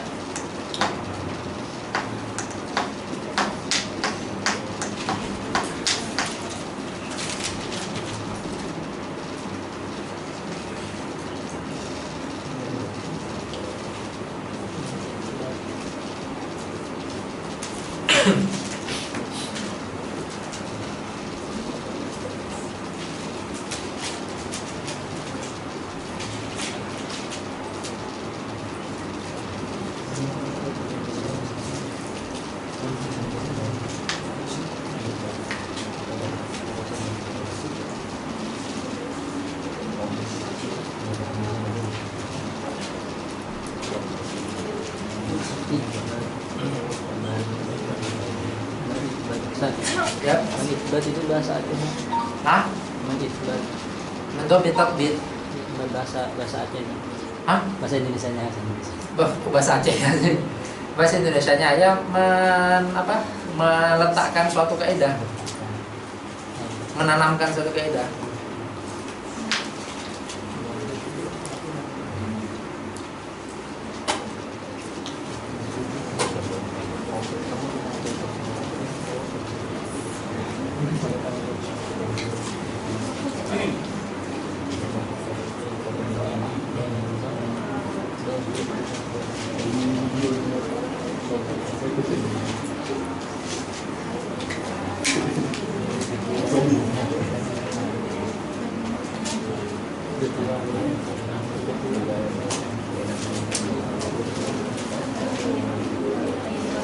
Gimana, jelas semua?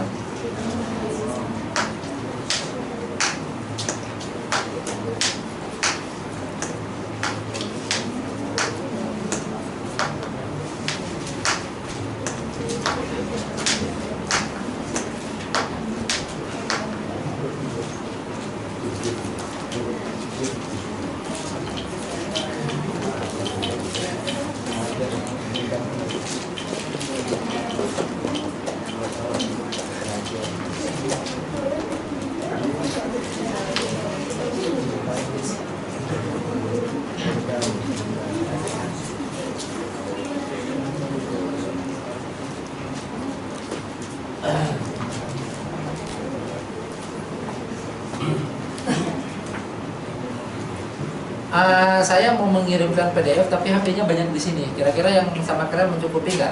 Kalau misalnya dilihat sama-sama. Sebelum membahas HP yang mencukupi, kira-kira pada punya paket. Ntar HP mencukupi ternyata nggak ada yang masuk. Kira-kira. Ke siapa saya kirim? Nanti dikirim ke ketua kelas. Ketua kelas ada paket ya? Ada dong. Luar aja ada kok.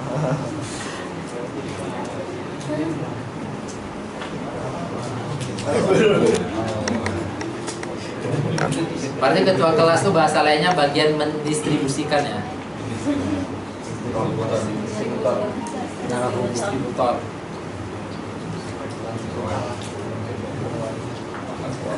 Ya centang satu.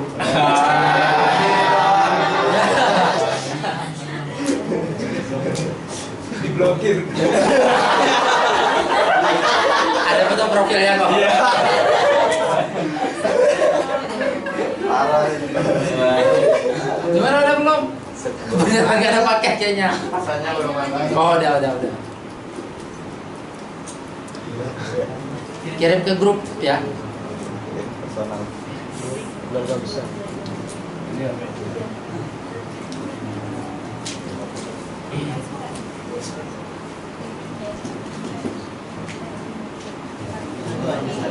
Satu aja.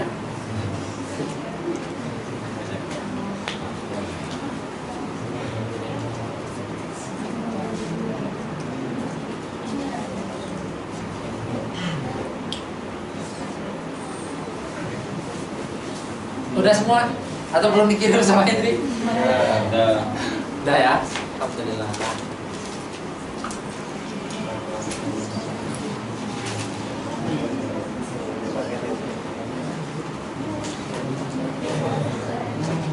Oh.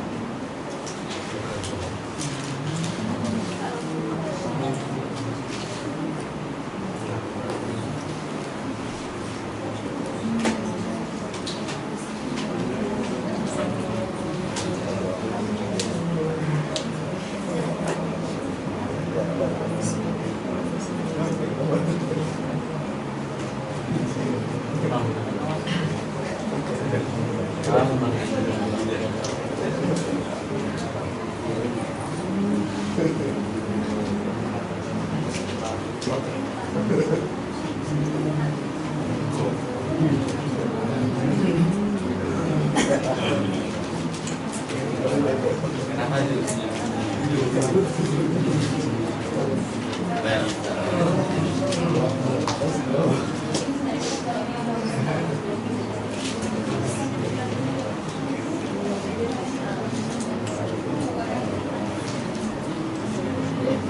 Oke, kita lanjut ya. Udah selesai dibaca-bacanya? Nggak dibaca sih. Nggak dibaca sih. Udah.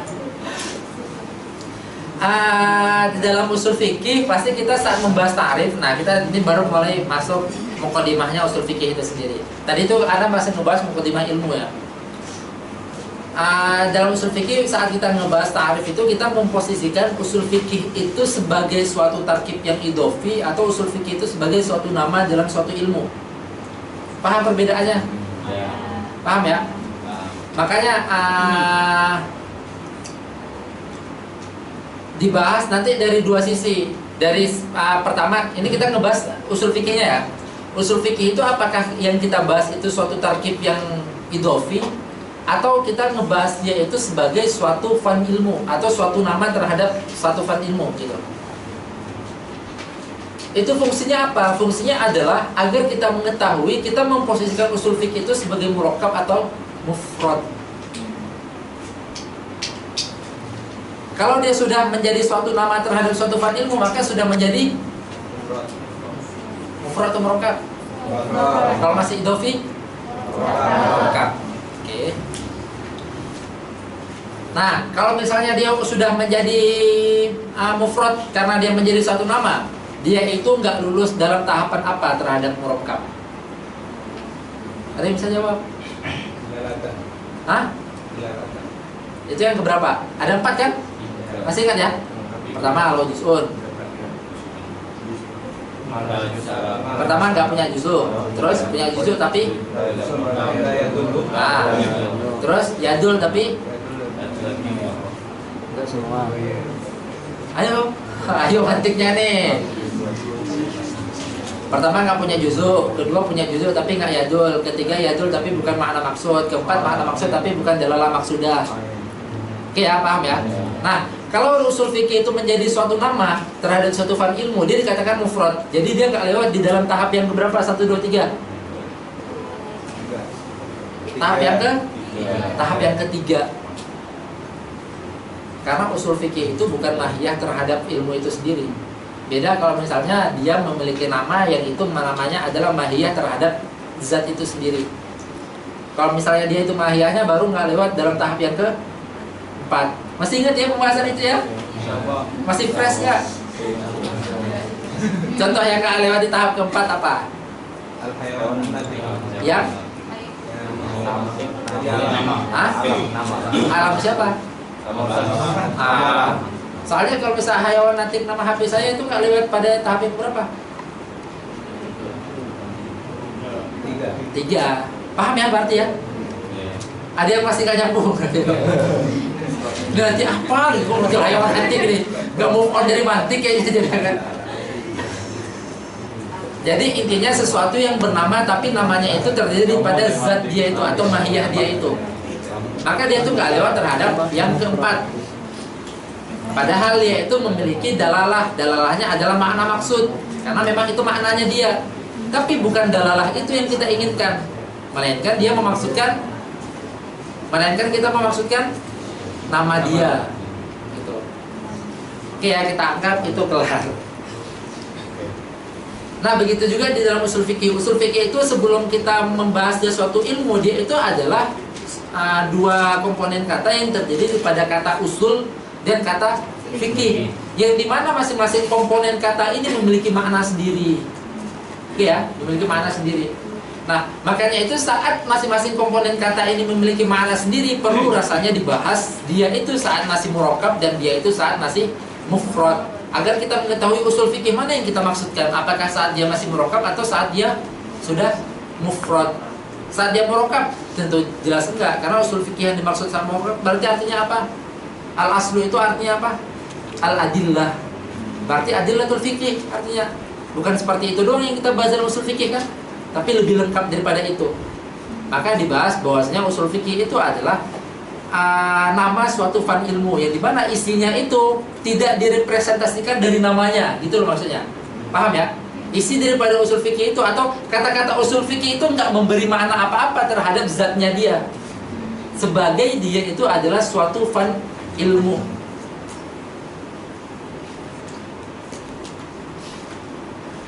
Nah, di situ ada muqaddimatu syurah fi usul fikih. Nama mubadi itu adalah biasa, nama mubadi asyarah. Ini nama mubadi ini siapa ininya? Pengarang baitnya ini? Imam As-Sabuni. Di dalam kitab. Ayo, dalam kitab apa?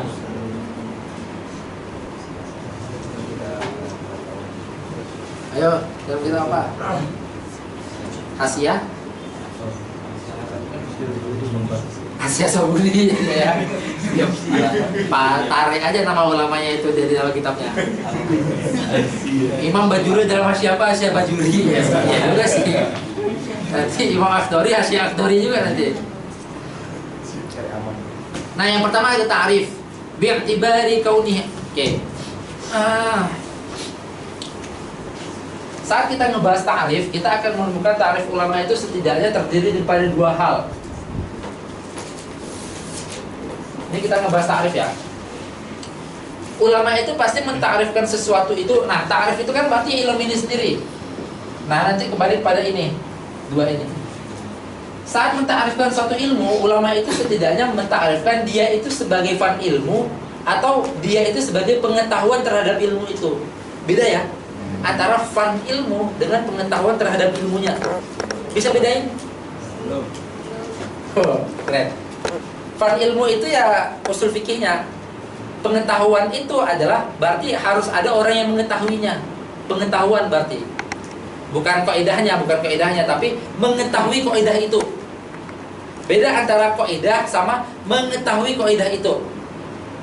Masih bingung? Bingung. Bingung. Iya, Bingung.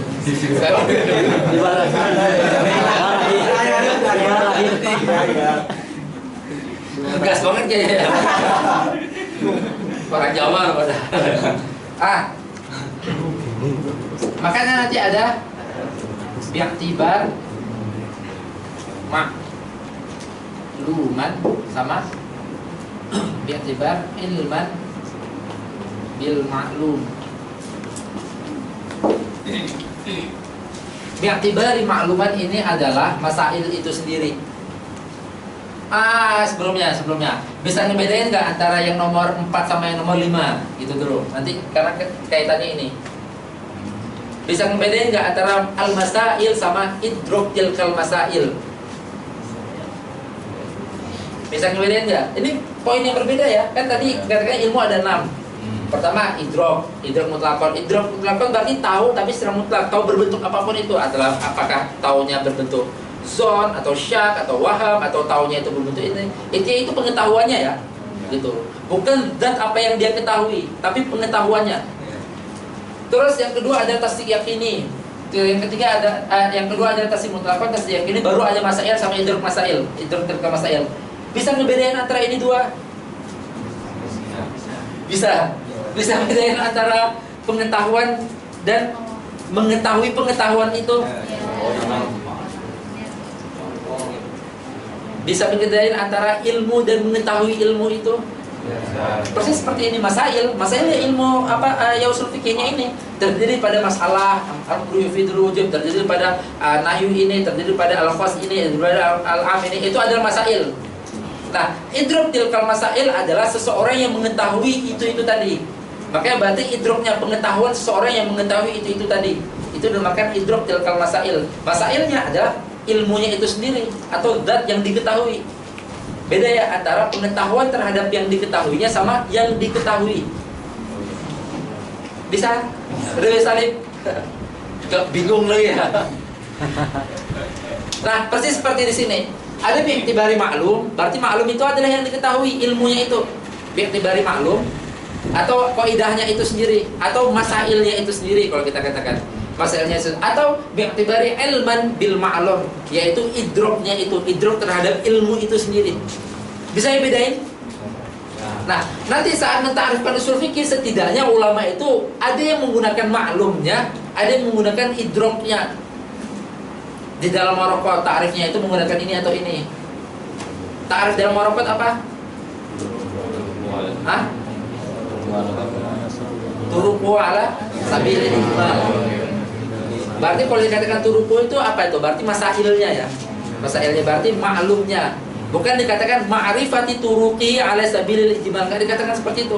Tapi dikatakan wa ilmu usulul fiqh turuqu ala sabilil ijmal wa kaifiyatul istidlal biha atau wa kaifiyatul istifadah biha.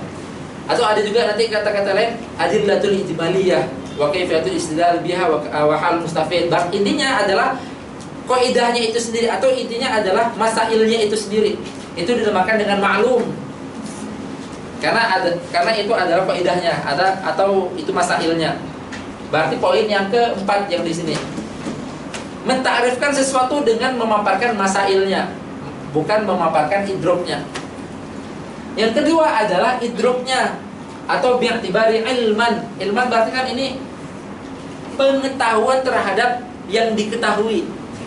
Bedain ya antara yang diketahui dan pengetahuan terhadap yang diketahui itu tadi. Ada yang kurang jelas? Ada yang masih bingung?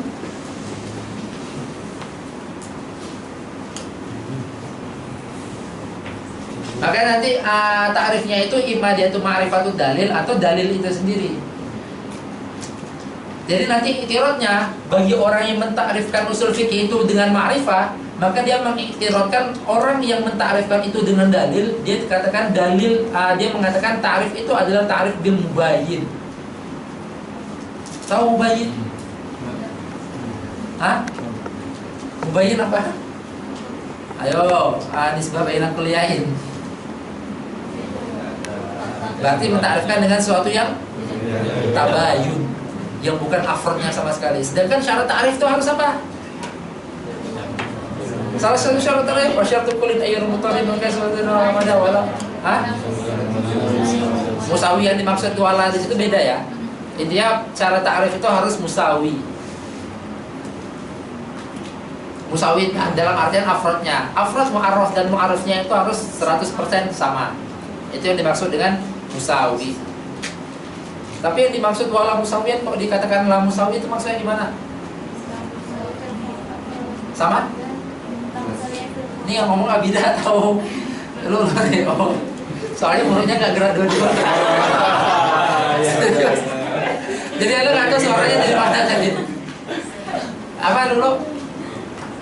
Wala musawiyan fi? Wah? Aywa. Gak boleh musawi dalam khofa dan duhur. Paham maksudnya itu? Lagi-lagi mantiknya keluar kan? Kita nggak boleh mentakrifkan sesuatu yang sama-sama nggak jelas. Tujuan kita mentakrifkan kan untuk menjelaskan sesuatu yang nggak jelas. Ya kita harus menggunakan lafaz yang jelas. Itu kalau kita menggunakan lafaz yang nggak jelas juga berarti musawiyan fil khofa, sama-sama nggak jelas dua-duanya nih, nggak boleh. Atau mentakrifkan sesuatu yang sama-sama jelas. Tujuan mentakrifkan itu adalah menjelaskan yang tidak jelas, bukan menjelaskan yang sudah jelas. Kalau menjelaskan yang sudah jelas itu namanya tahsilul hasil, itu nggak berlaku. Jadi saya nggak boleh mentakrifkan spidol di depan kalian karena kalian udah tahu spidol itu apa gitu. Paham ya? Itu Itu maksudnya berarti musawi dalam zuhur, dalam jelasnya itu sama dia antara mu'arif sama mu'arrafnya. Makanya di dalam sulam itu wala musawiyan, nggak boleh musawi. Musawi yang dimaksud adalah musawi itu. Tapi syarat ta'rif itu harus musawi. Bingung jadinya ya. Di sulam nggak boleh musawi, di tahzib itu harus musawi gitu. Ketahui bahwasanya musawinya itu musawi yang berbeda. Orang udah belajar mantik kan pasti tenang ya mendapati hal-hal kayak gitu ya. Tenang itu berbeda apa maksudnya gitu. Nggak nafsul maudhu gitu kan. Sedangkan tanakut itu aja harus sama dalam berapa hal? Ada berapa hal? Dalam 8 hal. Harus ittihad at-tamani. Ya berarti tenang aja kita kalau misalnya ada kata orang yang kontradiksi, itu kan masanya berbeda gitu. Nggak mungkin dia ngomong dengan kata-kata yang sama di masa yang sama, nggak mungkin. Itu masanya berbeda kok. Bisa jadi sebelumnya dia khilaf gitu. Atau sebelumnya itu dia masih belum tobat, misalkan kayak gitu. Oke, kembali kita lihat di PDF-nya. Yang pertama, bi'atibari kauni ma'luman, berarti suatu masail. Oke ya, ma'lum itu adalah masailnya. Bi'atibari kauni ma'luman. Nah, dibagi menjadi 2. Saat kita katakan ilmu ta'rifnya itu sebagai dia itu adalah masailnya. Berarti nama usul fikih itu pertama dari idhofah sebagai dia itu tarkib yang idhofi, atau dia itu sebagai suatu nama. Yang pertama adalah sebagai dia itu idhofah. Berarti adillatul fiqhi artinya. Karena usul itu artinya apa salah satunya? Al-adillah. Makanya di dalam pembahasan fikih kita akan menemukan wal aslu fi hadal mas'alah atau fi hadal mas'alah kada. Ayatul Quran apa misalnya qaulu sallallahu alaihi wasallam atau qaulu subhanahu wa ta'ala kada. Dikatakan menggunakan kata-kata al-aslu. Maksudnya al-aslu itu apa? Wad dalil fi hadhil mas'alah qauluhu sallallahu alaihi wasallam ini. Nah, berarti salah satu arti daripada usul itu atau al-aslu itu adalah ad-dalil. Karena usulnya jamak, maka menggunakan adillah. Adillah itu jamak dari dalil ya. Nah, ad-dalil itu adillatul fiqhi, itu secara idhofi. Karena kata usul diidhofakan kepada kata fiqih. Itu dijelaskan dalam kitab Al-Burhan dan kitab Mustaqil Muntaha. Terus yang kedua, ini yang kedua kita ngebahas ta'arifnya secara lakoban. Saat usul fikih itu sudah menjadi nama terhadap suatu ilmu, suatu fan ilmu. Nah, ini setidaknya ada 4 dalil yang disebut. Yang pertama, turuquhu. Berarti itu memang masailnya ya. Masailnya atau permasalahannya atau kaidahnya dalam usul fikih itu sendiri. Turuqul fikhi ala sabilil ijmal. Wa kaifiyati, bisa wa kaifiyati, bisa wa kaifiyatu. Kalau kita tergantung kita atafkan di mana. Wa kaifiyatil istidlal biha, ai bihadhihi turuq. Nanti kita membahas takrif. Yang kedua adalah majmu' dari 3 poin ini, yaitu turuqul fiqh ala sabilil ijmal wa kaifiyatil istidlal biha wa kaifiyati halil mustadil biha. Itu dalam kita al-mahsul. Tinggal 10 menit lagi, cukup nggak ya ngebahas tarifnya? Enggak lah. Watra. Tolong dong ada yang hapusin.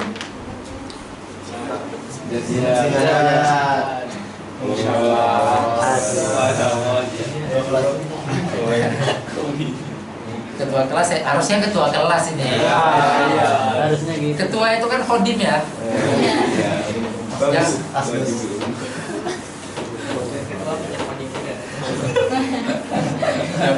Khodim berarti.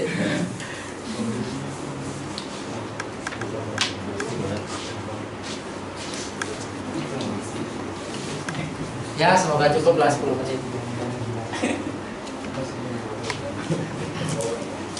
Kita ngebahas ta'rif yang kita perjalani ta'rif yang ada di dalam ini aja dulu, di dalam waraqat.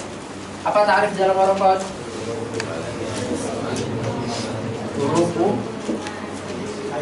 Turuku apa? Turuku fikih lah gitu ya. Ala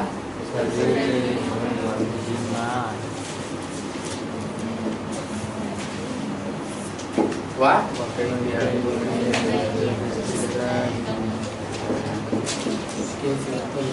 istilah istifadah.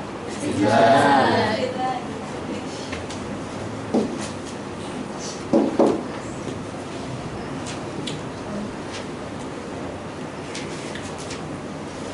dalam waraqat setidaknya disebut 2 poin aja. Yang pertama turukul fikih ala sabil ijmal. Turukul fikih itu berarti apa? Dalil fikih itu sendiri, adillatul fikih. Kenapa menggunakan kata-kata turuk? Turuk ini kan berarti jamak daripada torik. Karena jalan menuju fikih itu banyak gitu, atau dalil menuju fikih itu banyak. Nah, dalil itu nanti ada yang terdiri daripada dalil qat'i, ada yang terdiri daripada dalil dhanni. Karena nggak semuanya itu adalah qat'i. Makanya menggunakan bahasa turuk, karena nggak semuanya adalah qat'i. Ada yang nanti berupa dhanni. Maka bahasanya turuk menggunakan jamak. Ala sabilil ijmal, berarti dalil fikih mujmalan gitu atau ijmalan. Maksudnya ala sabilil ijmal itu apa? Tidak tafsil gitu jadinya. Yang ijmal itu berarti bukan tafsil. Ala sabilil ijmal berarti yaitu Al-Qur'annya. Al-Qur'annya atau as-sunnahnya. Bukan ngebahas tentang Al-Quran ayat yang mana, as-sunnah hadis yang mana, atau ijma terhadap apa, atau kias dalam hal apa, enggak. Tapi hanya ngebahas tentang Al-Qurannya, atau sunnahnya, atau ijma'nya, atau kiasnya. Paham bedanya? Kita ngebahas dalil fikih secara ijmal, yaitu Qurannya. Quran itu dalam artian Quran itu adalah hujjah. Ayat yang mana? Nah, kalau ayat yang mana itu udah masuk ke dalam fikih. Karena fikih itu terdiri pada adillah at-tafsiliyah. Apa makna fikih? Al-ilmu bil ahkam asy-syar'iyyah al-muhtasab min adillati at-tafsiliyah, ya kan? Dalil yang tafsil. Karena fikih itu memang dilahirkan daripada ayat aqimus shalah. Fikih itu dilahirkan daripada ayat wa atuz zakah. Fikih itu dilahirkan daripada ayat walillahi 'alan nasi hijjul bait. Seperti itu. Berarti fikih itu dilahirkan daripada dalil yang tafsili. Sedangkan dalam usul fikih nggak membahas tentang dalil tafsil. Usul fikih ngebahas bahwasanya Al-Quran itu adalah hujjah, itu berlaku pada semua, itu ijmal. Al-amru al-mutlaq yufidul wujub, itu berlaku pada semua. Amr yang mana? Itu masuk kepada tafsil jadinya. Adapun saat di dalam kitab usul fikih ngebahas sesuatu yang tafsil, ngebahas ayatnya, ngebahas amr yang mananya, itu dikatakan ala hada ala sabilil mithal. Dia mementamfilkan, contohnya ini, contohnya ini. Itu nanti maksudnya kepada fikih. Kita dalam usul fikih pasti nemu ayat nanti kan? Contohnya ayat ini, itu sejatinya bukan usul fikih, karena usul fikih bukan ngebahas ayatnya. Usul fikih ngebahas Qur'annya.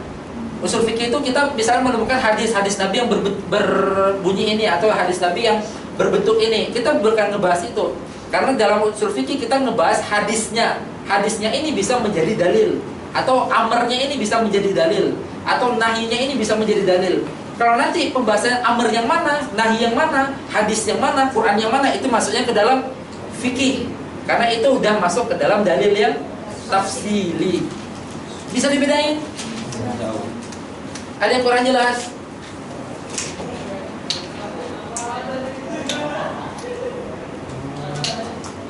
Itu pertama tentang ta'rif.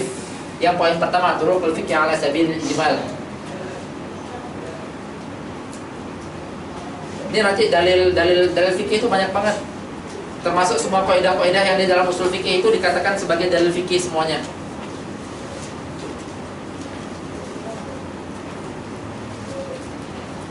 Poin pertama jelas ya? Jelas. Nah, poin kedua adalah kaifiyatul istidlal biha.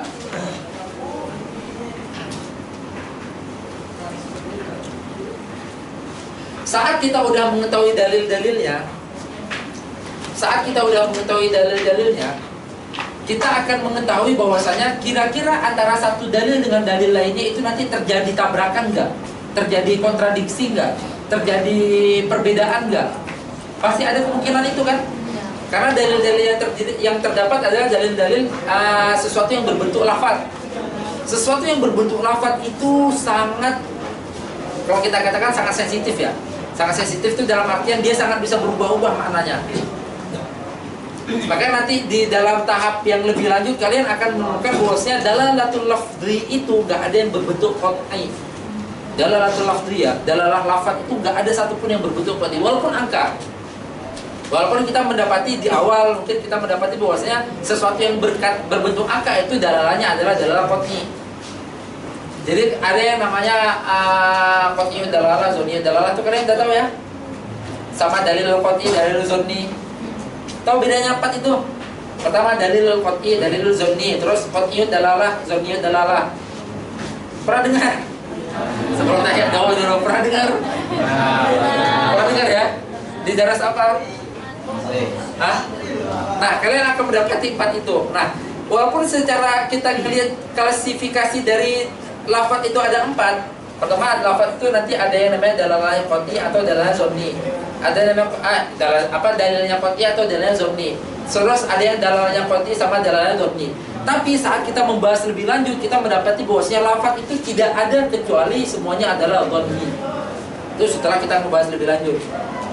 Nah, saat kita memahami itu, saat kita menyadari bahwasanya lafaz itu pasti zonni atau lafaz itu sangat memungkinkan zon, maka antara satu dalil dengan dalil lain itu sangat memungkinkan terjadinya ta'arud, terjadinya perbedaan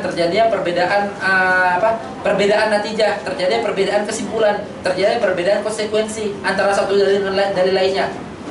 Nah, makanya ada di dalam usul fikih itu pembahasan yang namanya pembahasan at-ta'arud wa at-tarjih. Itu ta'arud wa tarjih itu masuk ke dalam poin yang ini. Bagaimana kita mengistidlalkan? Pertama kita udah mengetahui dalil. Berarti kan nggak serta-merta kita mengetahui dalil kita langsung mengistidlalkan gitu kan? Nah, bagaimana kita mengistidlalkan? Kita harus tahu dulu bagaimana nanti kalau dalil itu terjadi ta'arud. Apa yang kita lakukan? Bagaimana kalau dalil itu nanti terjadi kontradiksi antara satu dua, atau dalil itu memiliki makna yang berbeda, atau dalil itu di sini umum, di sini kok khos, tapi di satu sisi dia umum, di satu sisi yang lainnya dia itu tadi khos. Gimana cara menggabungkannya? Apakah digabung? Apakah ditawakuf? Apakah diambil masing-masing hukumnya seperti itu? Nah, itu nanti masuk pada poin kaifiyatul istidlal biha. Oke, ada yang kurang jelas?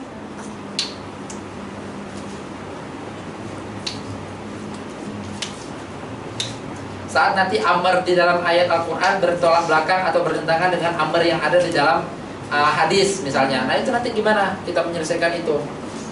Nah, makanya nanti ada pembahasan ta'arud wa tarjih. Ta'arud wa tarjih itu masuk pada poin ini, kaifiyatul istidlal biha.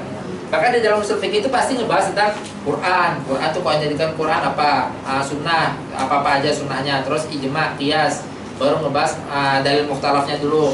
Dalil mukhtalaf itu apa-apa aja, baru kaifiyah istidlal itu masuk poin ta'arud wa tarjih.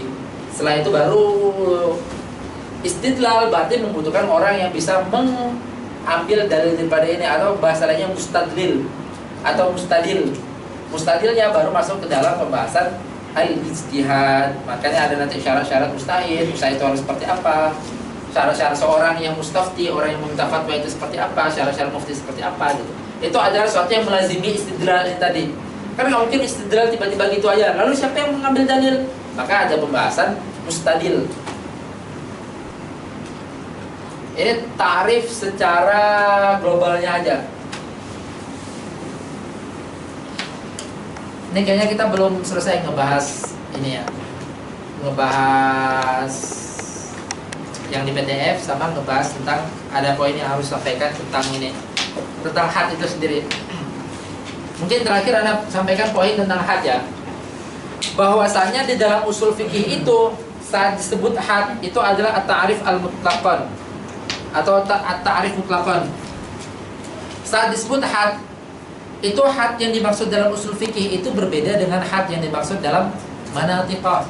Jadi usuliyun itu saat mengatakan wa hadduhu itu berbeda yang dimaksudkan dengan manatiqah saat menyebut hadduhu. Kalau misalnya manatiqah mengatakan had itu apa? Yang terdiri dari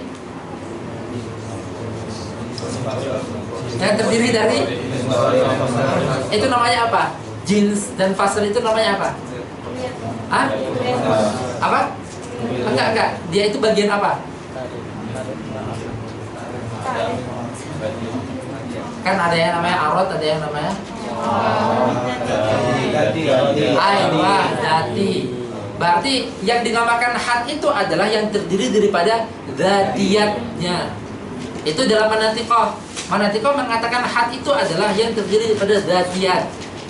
Adapun yang terdiri daripada aradinya, baik itu arad khas walaupun arad am, itu banyak ulama atau banyak ulama manatiko nggak menggunakan arad am, arad yang amah itu. Nah, tetapi dalam usul fikih saat mengatakan had itu memasukkan yang dianggap sama orang manatiko itu bukan had. Paham maksudnya? Jadi di dalam usul fikih itu saat dikatakan had ya, al-had indal usuliyin. Al-had indal usuliyin itu apa? At-ta'rif mutlaqan. Berarti had itu kalau para ulama usul mengatakan had itu adalah at-ta'rif mutlaqan. Itu berbeda dengan manatiko, karena manatiko itu mengatakan had itu adalah ta'rif yang tersusun dari dzatiyatnya, sehingga mereka membedakan antara had sama rosem. Karena sesuatu yang tidak terdiri daripada dzatiyat atau terdiri pada aradnya itu dikatakan dengan rosem, itu nggak dinamakan dengan had. Sedangkan dalam usul dia memasukkan yang rosem itu juga memasukkan sebagai had, juga dikatakan had gitu. Jadi itlaqatnya seperti itu, itlaqatnya adalah had. Adapun nanti pembahasan tentang yang ta'rif lafzi itu apakah dia masuk ke dalam rosem yang nakis atau masuk ke dalam rosem yang tam, itu adalah pembahasan yang berbeda. Itu di dalam mantik. Ta'rif lafzi itu dia ta'rif sendiri atau dia masuk pada rosem gitu. Nah, ta'rif mutlaqan berarti dalam usul fikih itu yang dimaksud dengan ta'rif itu adalah al-jami', al-jami'ul mani'.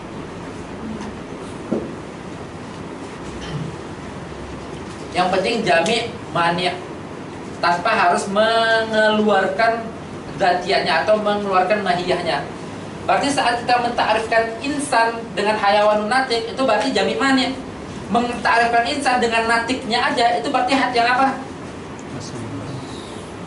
Had yang nakis kan, dengan menggunakan faslnya aja, berarti jami' mani juga. Karena cuma satu, menjami semua afrodnya dan memani semua yang bukan afrodnya. Mentakrifkan insan dengan al-hayawan ad-dhahik itu juga jami' mani, karena menjami semua afrodnya dan menolak semua yang bukan afrodnya. Mentakrifkan insan dengan dhahik saja itu juga jami' mani. Nah, keempat itu dianggap had oleh usuliyin. Sedangkan dalam mantik enggak, mantik dibedakan. Kalau dia itu menggunakan fasal, dia itu menggunakan jins dan fasal, fasalnya fasal qorib, maka dikatakan adalah had yang tam. Kalau dia menggunakan fasal aja, dikatakan dengan had yang nakis, atau menggunakan fasal dengan jins yang ba'id, dikatakan dengan had yang nakis. Kalau dia menggunakan khosnya, berarti dia itu adalah rosem yang tam. Kalau misalnya menggunakan jinsnya, jins yang qorib. Kalau menggunakan khosnya aja atau menggunakan bersama dengan jins yang ba'id, berarti itu adalah rosem yang nakis. Ala kulli hal, keempat itu adalah jami' mani, karena afrodnya pasti itu. Saat insan ditakrifkan dengan al-hayawan ad-dhahik, itu juga jami' mani itu. Dia nggak memasukkan semua, dia memasukkan semua afrod insan dan mengeluarkan semua yang bukan afrod insan. Tetapi di dalam usul fikih mengatakan had itu adalah jami' mani, nggak harus menggunakan yang dzatiyatnya. Nah, nanti kita menemukan di sini, menemukan di dalam takrif, misal di dalam usul fikih takrifkan,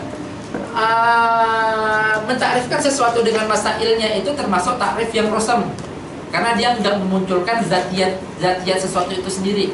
Mentakrifkan ilmu dengan masailnya atau mentakrifkan ilmu dengan famrohnya, itu termasuk takrif yang rosem. Tapi di dalam usul fikih menggunakan bahasa wahadduhu. Paham maksudnya? Paham ya arahnya ya?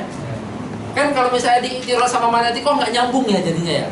Karena orang usuliyin itu punya istilah sendiri terhadap had, dan manatiko punya istilah sendiri terhadap had gitu. Ada yang kurang jelas? Mari kita tadi bahas sekilas saja, baru di pertemuan selanjutnya kita ngebahas dalam tentang ta'rifnya, tentang maudu'nya, sama tentang tamrohnya. Atau mau dilanjut sekarang?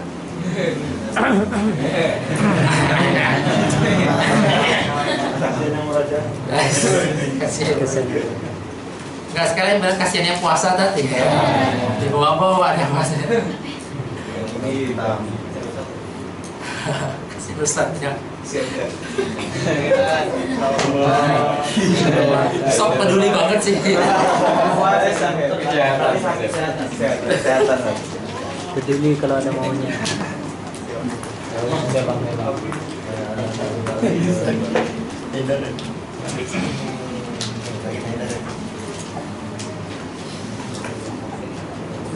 Nah, nanti saat kita ngebahas tentang ta'arif usul fikih yang ada di PDF itu, kita akan menemukan satu ta'arif yang unik di situ.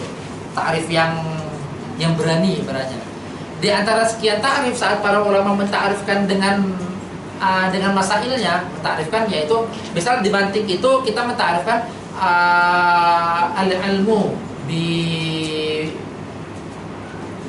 bahthi ma'lumati tasawuri atau ma'lumati at-tasdiqi bihaitsu yusilu ila ma'lum majhul atas tasawuri sama majhul tasdiqi. Nah, itu kan berarti kita menta'arifkan sesuatu dengan masailnya. Tapi di awal Imam Akhdari itu menta'arifkan sesuatu dengan apanya itu ta'rif di dalam sulam? Ta'rif mati dalam sulam apa dulu? Apa ta'rifnya di dalam matan sulam itu? Fayaqsimul afkar wa adwayil qat'an. Berarti menta'rifkan al-ilmu taqsimu mura'atu adh-dhihna 'alal khata'i fil fikri. Itu adalah thamrohnya. Itu adalah thamroh kalau kita mempelajari ilmu itu sendiri, itu mempelajari mantik itu sendiri. Tetapi digunakan dalam ta'rif. Itu adalah berfungsi apa? Berfungsi untuk menarik atau berfungsi untuk membuat orang tertarik dengan ilmu ini. Tapi kalau bisa dibahas tentang al-ilmu bil qawanin an majuhat ma'lumat tasawuri, orang kan apaan sih gitu kan. Tapi kalau misalnya ilmu yang dengan mempelajari yang menjaga kita dari kesalahan berpikir, wah seru nih kayaknya kan gitu. Nah, persis seperti di dalam usul fikih juga ada yang mentarifkan dengan tamrohnya. Walaupun ta'rif bi tamroh itu dianggap dengan ta'rif bir rasam. Di dalam usul fikih juga dianggap dengan had. Karena rasam sesuatu, tamroh sesuatu itu adalah khosoh terhadap sesuatu itu. Dia saat nggak ada bukan berarti zatnya nggak ada. Paham ya? Saat kita mendapati pohon mangga, kita mendapati buahnya berarti buah mangga ya, sepakat ya? Gitu. Saat kita tidak mendapati ada buah mangga, apakah pohon itu nggak dikatakan pohon mangga? Hah? Tetap mangga kan? Gitu. Tetapi buah mangganya sedang nggak ada, sehingga dikatakan buah mangga itu bukan dzatiyah terhadap pohon mangga itu. Sehingga ketiadaannya itu tidak menghilangkan eksistensi pohon mangga itu sendiri. Tetapi adanya tamrohnya itu sendiri hanya ada di dalam pohon mangga. Nggak mungkin kan pohon semangka muncul buah mangga gitu. Sehingga buah mangga hanya muncul daripada pohon mangga. Maka itu dinamakan dengan khosoh. Khosoh itu adalah sesuatu yang arodi, yang dimana saat dia tiada itu tidak menghilangkan dzatiyah, tapi saat dia ada dia hanya muncul terhadap mahiyah itu. Seperti dohiknya suatu insan, katibnya suatu insan, atau membacanya suatu insan. Suatu insan saat dia sedang tidak membaca bukan berarti dia tidak dikatakan tidak insan. Paham ya? Saat dia sedang tidak menulis bukan berarti dia dikatakan tidak insan. Tetapi saat dia menulis pasti dia insan. Gak mungkin himar itu menulis, gak mungkin apa itu menulis. Paham sampai sini? Nah, makanya dikatakan ta'rif bir tamroh itu masuk ke dalam ta'rif bir rasam karena menggunakan khosohnya. Oke, sampai sini ada pertanyaan sebelum kita tutup? Ini kita belum masuk pembahasan usul fikih apapun ya. Masih mubadi aja.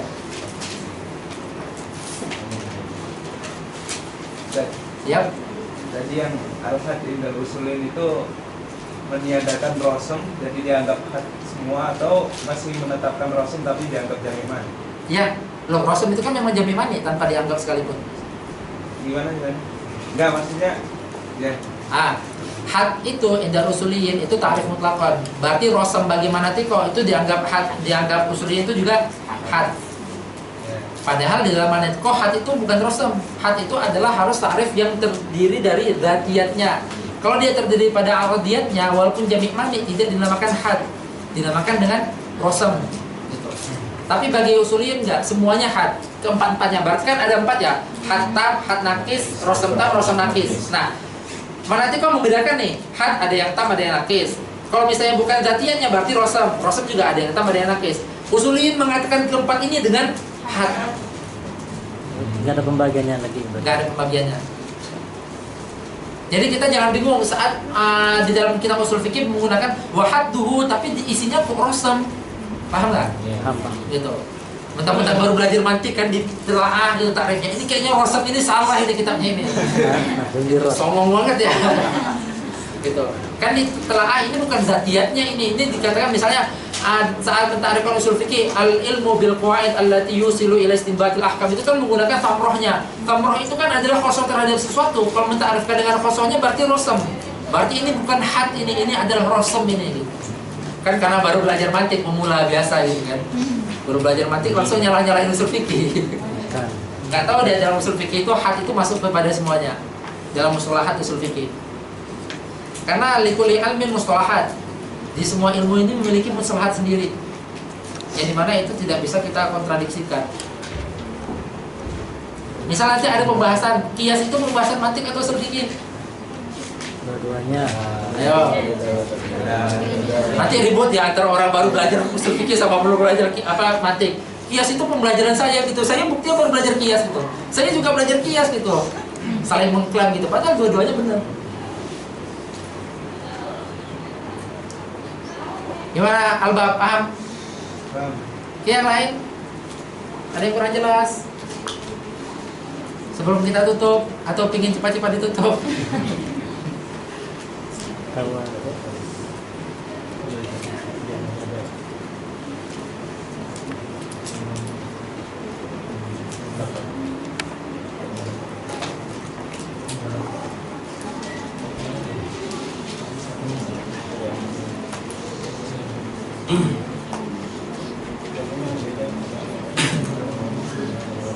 Oke, nggak ada pertanyaan nih?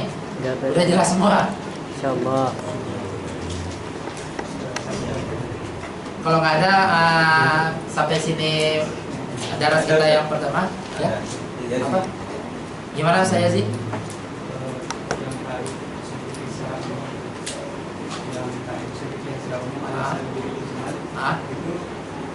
Batasannya ijma dengan tafsir itu tadi kan tafsir bilang itu kan satu ayat. Ya. Kalau yang ini itu seluruh ayat Al-Quran. Bukan ke seluruh ayat, tapi lebih kompleksnya. Kita nanti di perjalanan saat membahas ini kita akan membahas tentang ada yang namanya al-kulli syumuli, ada yang namanya kulli badali. Kulli badali sama kulli syumuli ini yang membedakan antara umum sama mutlak. Ala kulli hal yang dimaksud secara ijmal itu berarti secara kulli, secara keseluruhannya, satu kesatuan dia itu gitu. Bukan komponen-komponen yang ada di dalamnya. Nah, jadi bukan keseluruhan ayat tapi Qur'annya itu sendiri gitu. Qur'annya itu sendiri yang dimana di dalamnya itu terdiri pada ayat-ayatnya. Jadi bukan dianggap keseluruhan ayatnya ya, enggak. Kita menganggap Qur'an dari satu kesatuan. Udah bisa ngebedain ya antara al-kulli sama al-kul. Bisa ya? Al-kulli sama al-kul. Gitu. Nah, kita menganggap ijmal ini adalah bentuk al-kulnya. Satu kesatuan ininya gitu. Berarti bukan keseluruhan komponennya tapi satu kesatuan dari komponen itu. Maka kita katakan secara ijmal berarti Quran ya Qurannya itu gitu, bukan ayat apapun, bukan ayat yang ada di dalamnya. Atau hadis ya hadisnya, bukan hadis ini, hadis itu bukan. Gitu. Atau misalnya ijma ya ijma secara ijma itu bukan ijma terhadap hal ini, ijma dalam hal itu kan nanti masuk kepada afrodnya. Gimana saya sih? Oke. Yang lain? Yang mana? Yang mana ngikutnya nih?